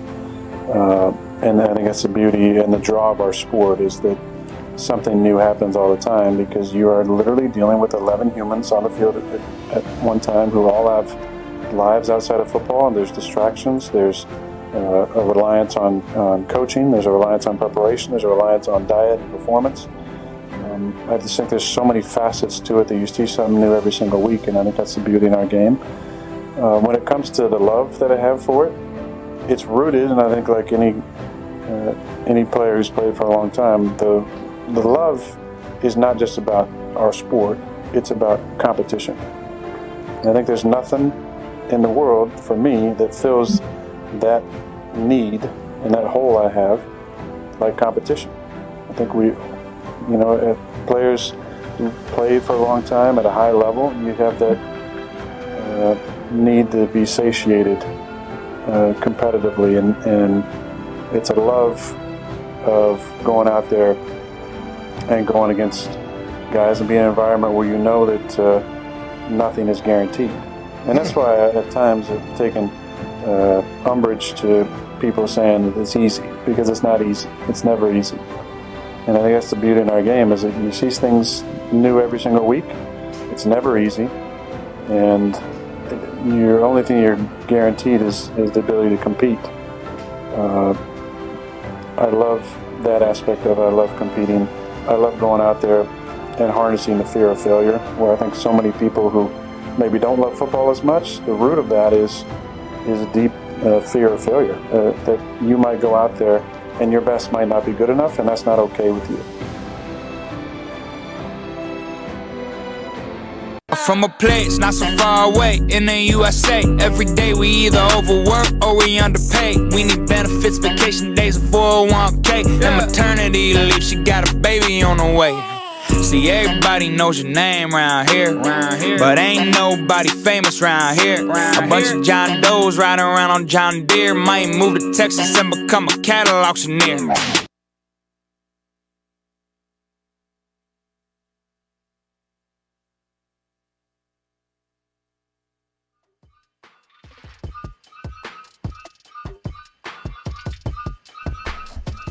Welcome back here in this hour 3. Yeah. Here on this Feel Good Friday, May 21st, 2021. Joining us, obviously, AJ Hawk, Darius Butler, Boston Connor, Ty Schmidt, the boys back in Indianapolis, Hammered Down Boys, who will be live at 4 p.m. Eastern Standard Time at youtube.com/Hammered Down. Hockey Talk, Nick back there. Hey, boys, real quick, favorite moment from this week? What were your bets like this week? Have we made money? What should we look forward to at 4 o'clock? Go ahead, Diggs. Favorite moment from this week is currently Phil Mickelson leading the PGA Championship. Okay. So Phil's leading. How's he playing? Is it dominant? Does it look like he's going to be able to carry this through the weekend or not? He's 5 under. He was 5 under on the back nine today. He's got a one-stroke lead on Victor Hovland. He started the tournament at plus 20,000. He's now plus 1,000 to win the PGA Championship. Did you put a bet on him or no? Who'd you put money on and how we feeling about him? I did not. I did not put a bet on him. I put a bet on Morikawa, and I believe he's 2 under right now. So we'll be all right. Let's go, Colin. Here we go. And then this weekend, obviously, here's the leaderboard right now for the PGA Championship. Phil Mickelson up there at the top representing America. I cannot read the other. Hovland. That looks like a Gracie. Is this Brazil? Grace. That is South Africa. Okay, so that's Gracie. I thought it was Gracie. The next one. I didn't know if that was. You thought it was one of those. Oh, it's Gracie. Okay. There's an I before the E for those guys. Okay, well, I can't see anything this close. Everybody can see it on TV, so perfect. Yeah. Here, this thing is just one big blob. I can barely see it. We actually made another graphic that we should get to before this thing. Thank you for that update, by the way, Diggs. Gumpy, we'll get back to you before the end of this thing for your footy picks this weekend because somehow people are disrespecting your soccer gambling on Hammer Down. I don't like that. Can't have it. I don't like that one bit, so we'll definitely get to that. We made a graphic. Old Dirty Gertie made a graphic today. And Dirty Gertie is an absolute stud. All right. And we wanted to do the Tim Tebow timeline. Wow. Because it's Tebow time. And it's the Tim Tebow timeline. I mean, it's very beautiful what Gertie was able to put together. And I thought I had these grand visions, AJ, of this thing going up on this LED board and me standing up and kind of going through it. And this is kind of legible where I'm at right now. I can see that there's lines, and I can know that that's school, but boy, it's tough to see up close here. But whenever you talk about Tim Tebow in the Tebow timeline, I mean, let's get to it. In 2000, Hey, hold on, real quick. Hey, real quick, though. Why do you think he chose number 85? Okay, so right fucking here, pal. 2013, we were going to get there. I didn't know. Gertie took us on a ride that you said, you know what, don't need to watch the lead up. We'll get right to the movie. Okay, we'll just get right to it. But Gertie did this incredible graphic that you just cut out the first half of it. Yep. No, I want you to go and I want you to continue. I was looking for an answer. Anyways, in high school, a kid was All-American. Okay, baseball bat and football. Right in East High School, which is in, by the way, Jacksonville, U.S. Army All-American. I assume when you were in high school in Florida, this dude was pretty big topic of conversation in Florida high school football. Big time. Was Jacksonville ever in the conversation before he came in? Some players come out of Jacksonville for sure, but he was big time. Yeah, Tim Tebow was known as the guy. He goes down to Florida. How you doing? He chomps. Okay, Gator chomps. Couple national championships. You're welcome, Urban Meyer, by the way, who will continue his legacy of winning wherever he goes. He also is teammates with a couple noted professional football players as well. Yeah. He wins the Heisman. What was that? Great tight end. Oh, okay, yeah. And the Ponce brothers. Yeah, the Ponce brothers, retirement. Shout out, congrats to them. Then 2000, he gets drafted to Denver. Birth of Tebow time and Tebowing. Yeah. Okay, praying became Tebowing, if you do recall. Then he gets traded 2 years later. Then he signs a 2-year contract with the Patriots. Then he goes to the Major League Baseball. Then he comes back to the Eagles. Then he signs a 1-year contract with Jacksonville here in 2021. He's wearing the number 85. And what you asked about, AJ, that we cut to earlier, in 2013, when his dream of being a professional baseball player happened, that he had all the way back at Nice High School swinging this bat right here, all the way back, he was number 85. Wow. So now that he's getting a chance to be a completely different position in the NFL, I'm thinking it's a new dream come true, just like his last dream come true. And 85 is the new number that's right on his heart. That's what I'm thinking, AJ. Do you have any thoughts after seeing the Tim Tebow timeline here, pal? Well, first off, great job with the graphic there by Gertie. It looks Phenomenal. really good. Yeah, It's like Dirty's a stud. Dirty's a stud. Sorry about that, AJ. Go ahead. No, it's like Jordan wore number 45 for a little bit. Is it like that? He's like a rebirth. Here we are. This is my new life. Yeah, maybe in because in 2015 when he went back to the Eagles, he was number 11. Let's see if 85 was available. Well, his quarterback couldn't. Probably didn't have much choice. Do you think when he got there? Well, 2013 when he signed with ESPN, I assume it was for about 85 million or so. I don't know if he had much choice with the Mets either. I assume they were just like, hey, this guy's gonna fucking stink. Let's give him 85. You know. No good baseball player's ever been number 85, so let's just give him this. Is that his birth year? It might be. Ooh. Nah. No, 87? 88? He's younger than me. Yeah. 80, yeah. 88 probably. Anyways, no need for that That's shot. just what I assume. Anyways. 15. I expected 15. Me too, or 5. Yeah, 15 I felt like number 1. Well, ETN's wearing one. Mm-hmm. Okay. Hey, ETN looks real good. So is Jonathan Taylor. I don't know if there's clips coming out of these OTAs. Great work, Dirty. We appreciate the hell out of you. Have a great weekend, pal. The clips coming out of these OTAs have been nice. Carson Wentz connecting on a long ball to Jonathan Taylor. It looked like he was running a 4-1 in that thing. Then obviously, the Tim Tebow packages and Travis. Was it on air? Were these on air? I know I keep cutting you off. Was this on air or was this on like a 7-on-7? OTAs on air. I think at this first step here, they're pat and go. Yeah, it's pat and go basically. Pat and go. Offensive linemen were running, I think, at the time, right before Jonathan Taylor, but it was a great completion.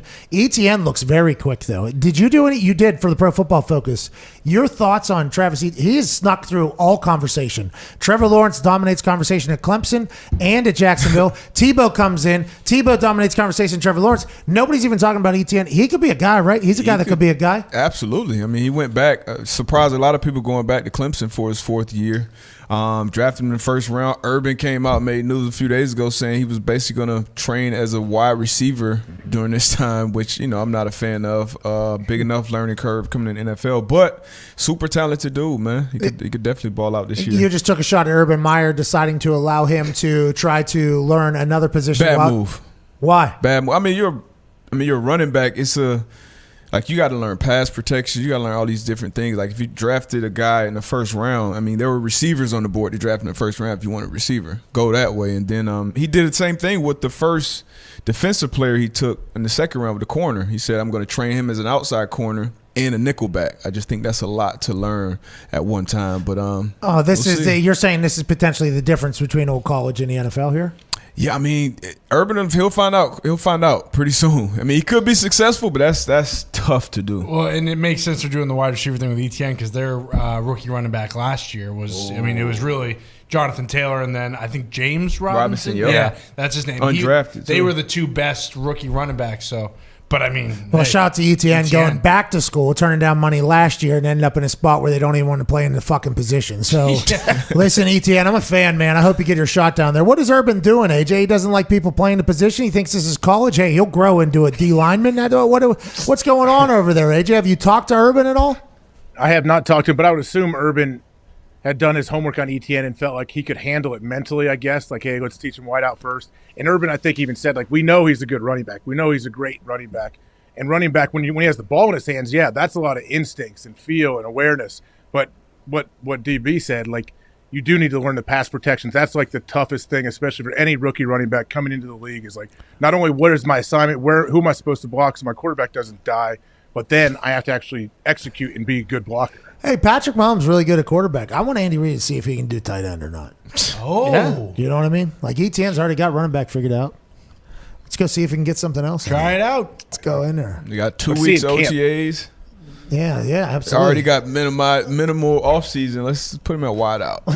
Return some picks. He'll figure it out, by the way, because ETN does that. That's how good he is. AJ, I don't know if you saw this or not. Not 100% sure if you seen this or not, but the Aaron Rodgers, John Elway saga has been completely put to bed. Another source has come out and said they were not golfing together. Other people, not just mine, not just rap sheets. It's been like 2 other people have been like, we wish it was true, but it was not. I think we potentially got there because we had such good research in finding that thing. You know what I mean? What has the lady said that we listened to her on a podcast tell the story? Has she come back with anything? No, I think that podcast was a while ago. The fact that we found that's the type of work that happens here, by the way. So the people that disrespect this company have a little bit, no stone unturned. Nope. Okay, to try to find things out and learn things, especially when our insider to our insider doesn't tell us anything. So we heard that. I'm not sure she has said anything, but it sounds like a lot of people potentially had heard this before and they're like, no, there's nothing really. That's kind of been passed, pal. I was like, well, I didn't hear anything about it. How did we not hear anything about it? I was like, guys, it was, I guess, like that. But that's a shame, man. I really wanted to think that. Did you hear about this? Yeah, I heard your. Once I heard you say it, I believe they were just at the same golf course, potentially at the same time. Are you a golfer? Yeah, but I probably wouldn't be at that one. Yeah. That course. If John Elway's going to tamper with Aaron Rodgers and the Packers, he's not going to do it on a public golf course. They're not going to play 18 holes together. Yeah, that doesn't seem like the smartest move. Especially John Elway is like known as an incredible businessman. He has 45 car dealerships around Denver. It's like this football stuff is side gig for him now. Let's go to Ginger Nick. Ginger Nick, what's going on, pal? What's going on, Pat, AJ, boys, BB? What's How you guys doing today? Hey, just hanging out, man. How are you doing? I'm doing all right. I just wanted to thank you guys, and I listen to your show every day, all day. I'm one of those stooges. We appreciate you. I'm checking myself into treatment tomorrow morning. Going to get my life together, so I won't be able to listen for a while. You always mention, this is a mental vacation, and you're absolutely right. The product of the show is garbage, but it's the product of the people, that make us, that come back and, make that mental vacation, I don't miss a day, I could have the worst day, the best day, but I always come to you guys, whether it's, wanting to elbow a 13-year-old with Connor, Jesus. Absolutely annihilate Guy Fieri with Wolfgang Puck teabagging him. Jeez. With Ty Schmidt. Hell yeah. Jesus. Chameleon with the COVID Cowboy from character to character. Sawing down people with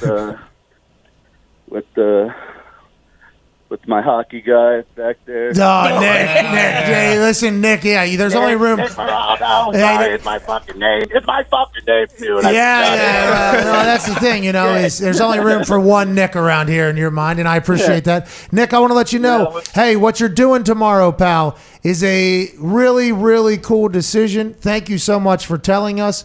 Good luck. You're not the only one, obviously, that has had to go through this type of shit. There are brighter days ahead. Why don't you go ahead and commit there? And I promise you, on the other side of that thing, we will still be just as fucking stupid, Nick. So have a good one. We appreciate you. Thank you so much. And do your thing in there, buddy. Go make yourself the best you could possibly be.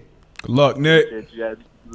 See you, man. Good luck. Good luck, Nick. Go get him, Nick. Hey, Pat, don't you think we could? I wanted to tell Nick we've had that guy call in to say he watches in jail. Don't you think we could find a way to sneak this guy a phone to watch the show in rehab wherever he's going? Come on, AJ. Let's not start off. That's not how it works, buddy. I want him to commit. Listen, he doesn't need to be distracted by us. No, I thought it was great. That was a legit, real call. It's awesome what he's doing, but hey, he wants this little mental vacation to watch the show. Who are we to take that? Point. Well, I think we are assholes in this situation because I think that whole thing is very much about like making sure you are fully in. It's, you know what I mean? What he's about to do is not going to be easy, like at all. We all have had friends that have had to battle. Some have lost the battle. Some have won the battle. He is in a fight, and I'm very thankful for him. But I don't think we should be telling him to go ahead. What are you going to tell him? Keister it in? Are you going to tell him to keister a phone in there, AJ? Nah, we'll get creative. We could figure that out. But maybe I think after the first couple weeks, we can do it. All right. You're supposed to break rules, We'll send AJ. me- Yeah, we're as trying to soon as you fucking go, Yeah. you're not supposed to break the rules that they set for you, pal. No half I measures. didn't know that was a rule. Let's go to Michael in Detroit. What's going on, Michael? He's not going to make phone calls. Just wants to watch the show. Hey, Pat, how's it going? Don't give him service. Just give him Wi-Fi. Yeah. Let's go. Let's go. Sorry. No internet. Well, he's got to have internet. We're an internet. Yeah, what, AJ? We'll come on. restrict it. We'll restrict it. Just this show. Scott, and then in there, he's probably gonna go surf around on their internet. I mean, no, can't do it. Can't do it. Look at you, you're a bad guy. After the first 30 days, I bet his restrictions loosen a bit. And then we'll talk. We don't know what Nick is doing. We don't know where he is. We don't know what 30 days is. You know what I mean? What we need not do is lead him astray, though. Michael in Detroit, please pivot this conversation. Jesus, Nick, good luck out there, dude. Good luck, Nick. Good luck, Nick. He's gonna. Good luck, Nick. Nice. What Thank you, I Mike. thought to talk about? Pat, you should try to box AJ and Creed Rise to Glory on the Oculus. Maybe he'll hop on to punch you in the face. Oh, thank you, Michael. That's very nice of you. The physics aren't good over there. I've tried. You can't. It doesn't keep up because you know why? Thunder and lightning, pal. Don't get caught in the storm. It's coming quick. Oh, yeah. All right? Can't keep up with me. Have you been in the Oculus? Not yet. I have not jumped in the arena. I'm sending you one. I'm sending you one. You can pay for it, actually. You should get one. I'm already Send me the link. I'll send you mine. AJ doesn't use it? You don't like it? No, dude. I mean, I have it sitting there still charging. I'm going to use it eventually. Let's go to Steven in Maine. Steven in Maine, what's going on, dude? Hey, what's going on? Hey, just hanging out. How are you? Oh, not too bad. Sorry about that earlier. I was a stooge and I had it on speaker listen and I hit my Bluetooth button. So I got kind of the transition. foggy there. First world problems. Yeah, absolutely, Steven. Hey, would you figured it out? Hey, you bounced back. Hey, you're back on the show. Yeah, what do you- I called 39 times to get back on the Hey, but hey, look at you. Hey, Grit. Blinders. Get him a grit chip. Friday, boys. Get him a Let's grit go. chip. What do you want to talk about, Steven? I don't know if you remember, but I was the guy that called a few weeks ago, the idiot that broke his shoulder disc golfing. I just want you to know the shoulder's fine. All right, ready to bounce it. Grit. Grit. I can almost put a gallon of milk up in the fridge on the top shelf now. Oh, there we go. Got to get those half gallons. You go through those way too quick, especially with bowls of cereal and maybe cookies and milk. Those are gone in no time. You need a full gallon to get up in there. Hell yeah. You ain't kidding. So, for one, I had two maybe quick things. I don't know which one I want to get to first. We'll do. Oh, take your fucking time, Steven. Congratulations on the Penguins. Thank you. You know, congratulations on the Penguins doing good. But I just want to tell you, and I think Boston Connor will agree with me. When it does inevitably. Sorry, it didn't work out. Let's go to Josh. Let's go to Josh. Bees, dude. Woo! Let's go. That's Diggs back home. What's going on, Josh? What do you want to talk about, pal? Sorry, Steven. How We we must have doing broke out up. down there in Florida? Well, Josh, it's not bad. A little thick out here. I'm going to be honest. Darius Butler thinks it's 45 degrees. Came out the jacket at halftime. But I do believe Steven. Hold on there, Josh, for 1 second. I think Steven did Bluetooth again. I think. No, he was about to say the Bruins were going to beat the Penguins in round 2. No, we don't know that. We don't know if that's true. He could be a big Penguins fan. It probably is because he's close to Canada, where Sidney Crosby's from. Probably a big fan. Let's go to Josh in Illinois. That's probably what happened. First and foremost, I called about a year ago when the Titans, beat the shit out of the Patriots in the playoffs. Tom Brady might go down as the greatest quarterback of all time, but I just want to remind Connor that his very last play as a Patriot is an interception in the end zone by my Tennessee Titans. I completely. I buried the lead there, pal. I said that earlier. I'm sorry. Colin, Colorado, what's going on? I fucked that one up for him. Just like I complain, but nobody listens there, Pat. Hey, first let's classic. put a shout out for old Ginger Nick there. Shout out Ginger Nick. Hey, you're right, Kyle. Shout out Ginger Nick. Let's go, pal. Good luck, Nick. Good luck, Nick. We love you, Nick. Love you, Nick. Hey, you had some Tom Brady swag on there for a couple months there. What's the odds of him getting on the show? Great question, Kyle. I did, and I did have the sunglasses. Yeah. He's knocking his door, man. You're close. Shirt. Who told you we're close? You're in Tampa. We are very close, It's a actually. big city. From what I've been told, we are very close, which is not good news for us, obviously, because Tom's probably spying on us all the time. Yeah. He did buy a house in Miami, though, so he's been going over there a lot. Jump in the boat and drive over to his dock. I don't know if he is in town. We have no idea. And also, I don't think I've ever formally met him. I don't think ever. So it's not. I don't know if it's just hey, neighbor, you want to come on in, do a show here, pal? You want to sit on down and basically just take a firing squad of questions here? You want to just? It would be great if he came in here, though. Oh my God! Imagine if he was sitting right there. It would be awesome. Would be. Tom, why you hate Bill? Get right into it. All right, Tom. Listen, we can talk about everything you've accomplished, in both business wise and on the field. But first things first, we want to get this out of the way. You and Bill Belichick fucking hate each other. Why? I wonder if he'll ever come on the show. I think he will at some point. I think that'll happen. No rush. Hey, everything's just kind of like as it comes. As it comes. That's how you got to do it. We don't like to rush much. Just like somebody that came after us for the pod like promotion or whatever. It's like I don't know if we do much. We tweet out everything we do, but we're very much like, hey, if you find us, you find us. Yeah. Organic. If you come on this show, you understand what you're getting on at least. You know what I mean? Like, there's no reason for us to blindside Tom and say, hey, welcome to the Thunderdome. Speaking of Thunderdome, Foxy has a vlog that'll be debuting in about 20 minutes or so at youtube.com/The Pat McAfee Show. We'll be watching along in the comments section. Please join us. Darius, thank you for your time. AJ, thank you for your time. All the boys, thank you for your effort. And you've listened all week on SiriusXM Channel 82 Mad Dog Sports Radio. I can't thank you enough for joining us. Chris Mad Dog Russo, a trailblazer in the sports radio world, will be on the other side of this. I'm sure his show will be much better than ours. Have the greatest weekend of all time. We'll see you on Monday. It's going to be a big one. The guests are massive. The show will be great. See you in 6. Zito once again.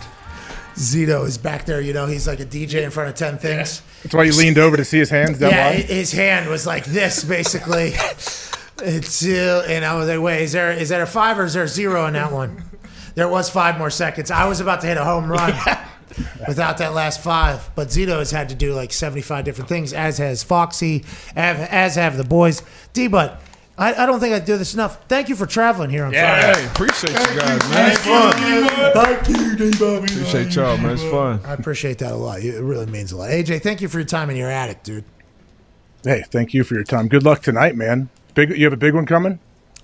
Yeah, it's big show tonight. No throw. Are you going to film anything that doesn't make it?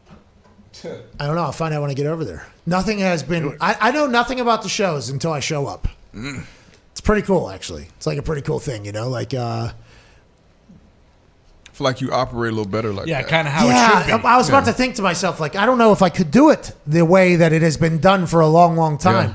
Which people head over there, and we've gotten a chance to kind of see it. I don't know if I could operate as well. I think this is the right way to do it, but it's not until I show up where they say like, boom, boom, boom, and I have to answer things relatively quickly because a lot of decisions have to potentially be made. I'm excited for those moments when I get in there like, do you want to blah, blah, and I'm like, yeah. And then like an hour later, I'm like, should have thought about that one. Never mind. Should have thought about that one a little bit more. Ratchet. But yeah, we're heading over there in a little bit, man. Foxy's flick this week, really good, dude. It's a good one. Very good. It's a little longer this week, AJ. Yep. Good. I'll watch. I've seen them all. So it's not supposed to be longer because the click-through rate is, there's like an algorithm on YouTube for these things. Like for how long they are, for what numbers matter, and how you get, into the recommended or anything like that. It's a game. YouTube is a puzzle that you have to play. This particular show that Foxy's putting out, I think it's about 4 minutes longer than what it's supposed to be in their algorithm world, but I think it had to happen this way. Gotta do it. I think it had to happen. Ric Flair's in this thing. Tyson Fury's in this thing.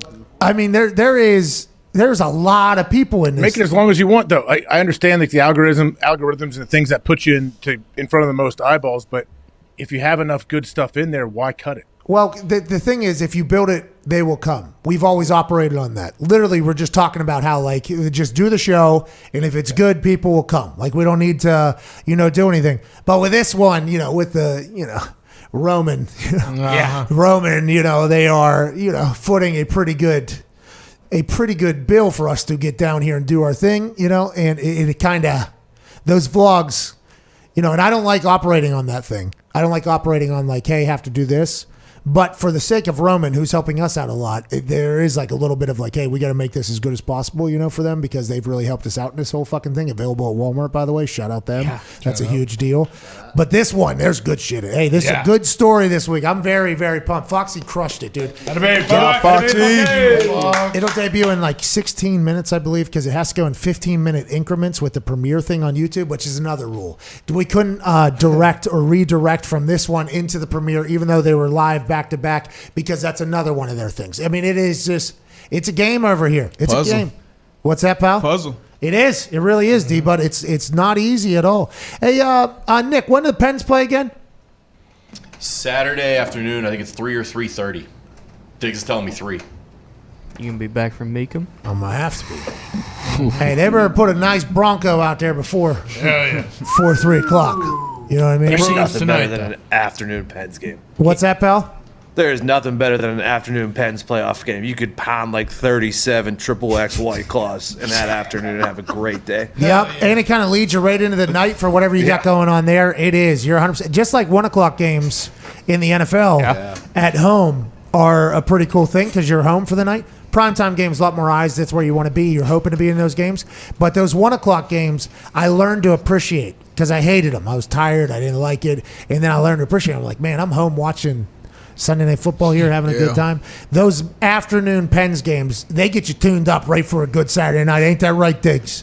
Yeah. If I'm, I'm charged by the sun, so I'm gonna go to sleep when it's dark out anyway. So Pat, it's also a big deal because it is possibly the last game ever, potentially, in the Nassau Coliseum on Long Island there before they wreck that dump to the ground and pave over it and turn it into a parking lot. Well, hey, that Nassau Coliseum's been around a long time. A lot of things there, a lot of good history in that place. And if this is the last, no better player to send it to a parking lot than Sidney Crosby. And congratulations to the Islanders getting that. Yeah. Greatest player of all time. Good job, Islanders. Well done, Way to go. That's really good. Is he really the greatest of all time? Or is it still Gretzky? Or is Gretzky not the greatest? Listen, Sidney Crosby's the greatest hockey player of all time. That's all you know. Okay, no, all bias aside, who's the greatest hockey player of all time? Sidney Crosby. Pierre. What's Pierre say? Pierre Maguire. He's certainly in the conversation. Gordie Howe. Listen, D. But if you want to put bias aside and just look at everything, it's obviously Mario Lemieux. Mario Lemieux. Yeah, he's always in really? And also biased. Who's the guy who used to play for the Stars? The Stars? Fucking Mike Modano. Mike Modano? Fucking legend, dude. Brett Hull? That's what we're talking Modano was a about. stud. Steve Yzerman. Well, I was saying last night, no one fucking talks about Joe Sakic anymore, and it's... Well, how about Ron Francis or Jaromir Jagr? Are we just going to start naming off good players? Is that what we're doing right now? But so Mario Lemieux. Martin St. Louis. Is that the St. Louis. It's Gretzky. It's Gretzky. Ron Francis is the GM for the Seattle Kraken. You're goddamn right he is. You're bringing a goat. That's what the Kraken get it cracking, pal. That's what they're going to do. And no, don't listen to anything anybody's telling you, okay? These people... Probert. Hell of a player, okay? But Bob Probert crossing the border is quite a story, my friends. Okay, listen, that's for a whole nother Talk day. about cementing his skates. That guy's cementing his hands. Couldn't he knocks people out. And on the dashboard. All right, okay, listen, all these things. Listen, the guy did cocaine. Is that what Gumby's talking about? How's cement coke? Legendary Bob Probert story. I don't think so. Okay. Check out Bob Probert driving across the border. Okay, cool. I will. But anyways, don't listen to any of this shit. This is all propaganda bullshit that these puppets have been told their entire life, okay? These puppets that watch hockey and they're hockey enthusiasts have been told that Gretzky's the guy. Nobody can touch him. He was also traded into L.A. and put in a media market push that no other player potentially, because he was so goddamn good in the history of anything. This is the great one. This is the guy. This is the guy. He's awesome, by the way. Unbelievable hockey player. But he also got to skate with Nick, correct me if my stats are wrong. He got about 12 feet of a radius around him because he had a goon on his team at the time who would come beat the fuck out of anybody that potentially handled him the way that Sidney Crosby gets touched. He was shooting against goalies that were wearing pennants as pads. I don't even think they had helmets on whenever the son of a bitch was playing. Sidney would score 9,000 goals if he was playing back then, but I also believe Wayne Gretzky would be able to play in the current era as well. Okay. I think Sidney all around. Sounds a little bit like a LeBron MJ type thing because you see a lot of MJ's 50, 60-point highlights, and it's a lot of guys that look like they put on the suit and went to work after the game. Connor's playing. Oh yeah, Connor's slapping the floor against Sean Kemp? Yeah. But at the same time, I believe MJ was still average 30 today. If he was to play today, he would still be good. So it's kind of sure. unfair to say that without saying I think they would be able to transition today. Also got beat up too back when Jordan's playing. Like it was much more physical too. They let him get away with a lot. Jordan got a lot of calls though. Let's be honest. Well, we saw that ref. I didn't see it. I believe you, Mike. I believe you, Mike. I believe you. Get the fuck out of here, Mike. But I think I like there's Jordan, there's like a Mount Rushmore or whatever. Yeah. And nobody ever puts Sydney on it.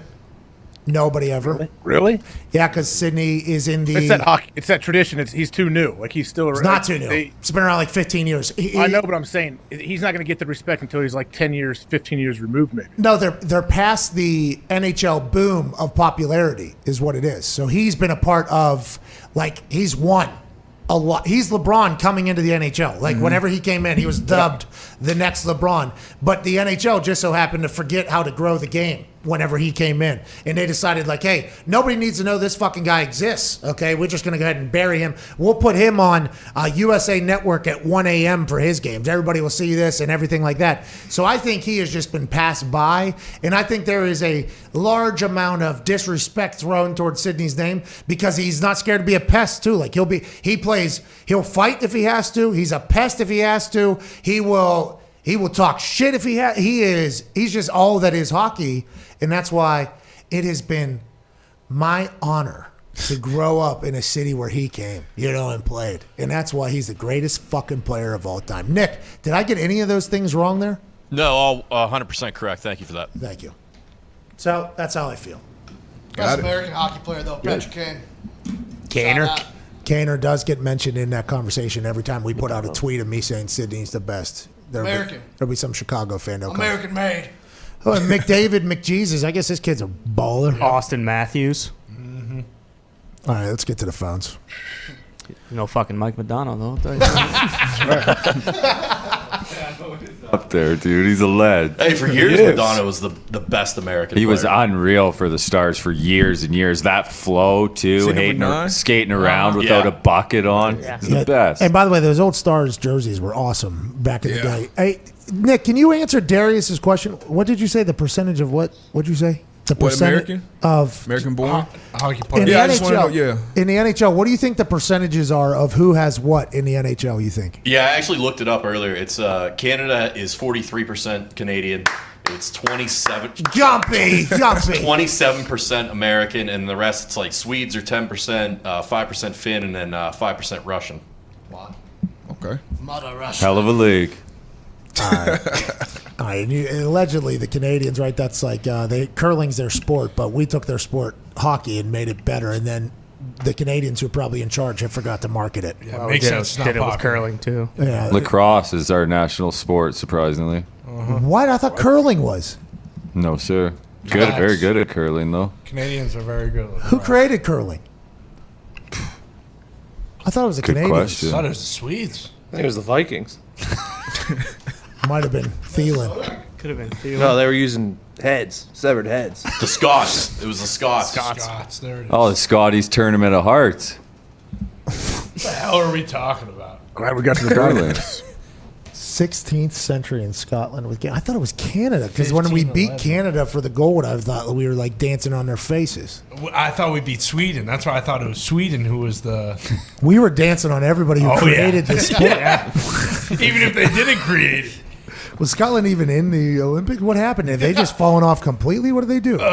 Since 1511, there's been a lot of disparaging things that has happened to Scotland and around Scotland. Let's go to Pono in Hawaii. Aloha, Oos. What's going on? Hey, aloha, Panda Boys. How you guys doing on this great Feel Good Friday? Hey, we're pretty good, man. We're pretty good out here. We're tossing shakas out here, man. What do you want to talk about, dude? Yeah, I heard you guys mention Aaron Rodgers was vacationing here. And I had a thought, like, how would you feel about you, AJ, and Aaron Rodgers coming on and starting your own NFL franchise team in Hawaii? I'm all about it. Thank you, Pono. I will do that. I'm in. if we get to the point where we can do that, we're all very pumped. Now, I'm not traveling to every game. That's going to be 5-6 hours at least every away game. It's a hike. And if they schedule us to go to London or something, I mean, we are maybe on a plane for a week. Can you imagine New England having to travel to Hawaii, whatever the hell the mascot you guys pick is? Volcanoes. Dude. But whenever... Maybe, actually. There you go. We should be the Shakas, actually. Shakas? Yeah. The Hawaii It Shakas? should just be, and it's Boogs, by the way. Yeah. Boogs walking around. Yeah, walking around one of those. But, actually, just cut off his middle 3 fingers on both hands. Like a stop you can just make sure he walks around only like this all day. But, dedication. Yeah, dedication. Boogs would. He probably eat him off his hands. If he really do that. But Boogs would crush it, by the way, if he had to do that. Hawaii, as soon as you get there, you're like, oh, this is the best place on earth, though. Yeah. As soon as you get, I fucking love it. You ever been to one? Never been. Oh. Too long of a trip. I said that too, but then you get one of them pods, and then you take a fool's end. Do you go to L.A. and then you fly from L.A.? No, you Dallas. Okay, so it's direct from Dallas. Yeah, and I'm not saying you should or necessarily have to, but Advil PM or any CBD PM. MD. Bingo. Yeah. Or if you do potentially take which Drake said, he took half his Xan and he slapped through the flying, he's out like a lion or whatever. You hop in those pods, it's actually really nice. You get, the warm nuts get served to you. Whoa. Yeah, warm nuts is good. It's like a $15,000 ticket, though, isn't it? How's that? I just think it is a bit pricey. Yeah. I mean, it is 15,000. No, not that high. Yeah, but don't Yes. First class in those long flights, absolutely. 15. Sheesh. Yeah, and you want to go to London, you'll pay like $25 to sit up there. Well, that's also because you got to deal with the international shit. But also, whenever you fly over there, the last time I flew over there, a family had 4 kids that had first class seats. They all had pods around me. They were doing well. Yeah, I was not though. Those kids are going to stink. Mm-hmm. Those kids are going to stink. Probably Aristotle. No. Those kids are going to stink though. I could tell just by the way they were acting. 9 hours with those things. Should have talked some shit to him. No. I did what Drake did, but I would not recommend it to everybody else. AJ, we got to get out of here, dude. Have a great weekend, man. Hey, you too. Good luck tonight, man. Thank you. You want to wish good luck to you're actually a part of the giveaway this week. Mm-hmm. Yeah. Oh, I am? Okay. Yeah, you're a part of the giveaway. You want to wish Foxy luck on his flick being debuted here in about 3 minutes right now?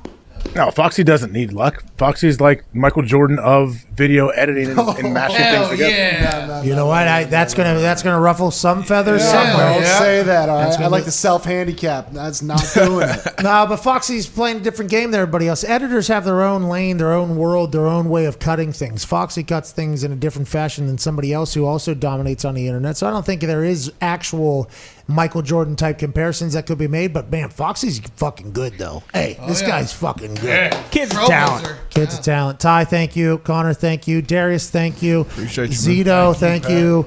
Everybody back in Indianapolis, I appreciate you boys this week. To everybody watching, thank you so much. I believe the link is in the comments right now. I assume it's getting in there for the premiere for the debut of episode 5 of Mr. Friday Night down here in Tampa Bay. I hope you enjoy it. I hope you enter to win. There's a little bit of cash giveaway at the end. Okay. And have a great weekend. Thank you all so much. We'll see you on Monday. Watch SmackDown tonight, 8 p.m. Eastern on Fox. Cheers. Have a great fucking weekend. This is the best. Fun week, guys. Fun week, guys. Have a good one.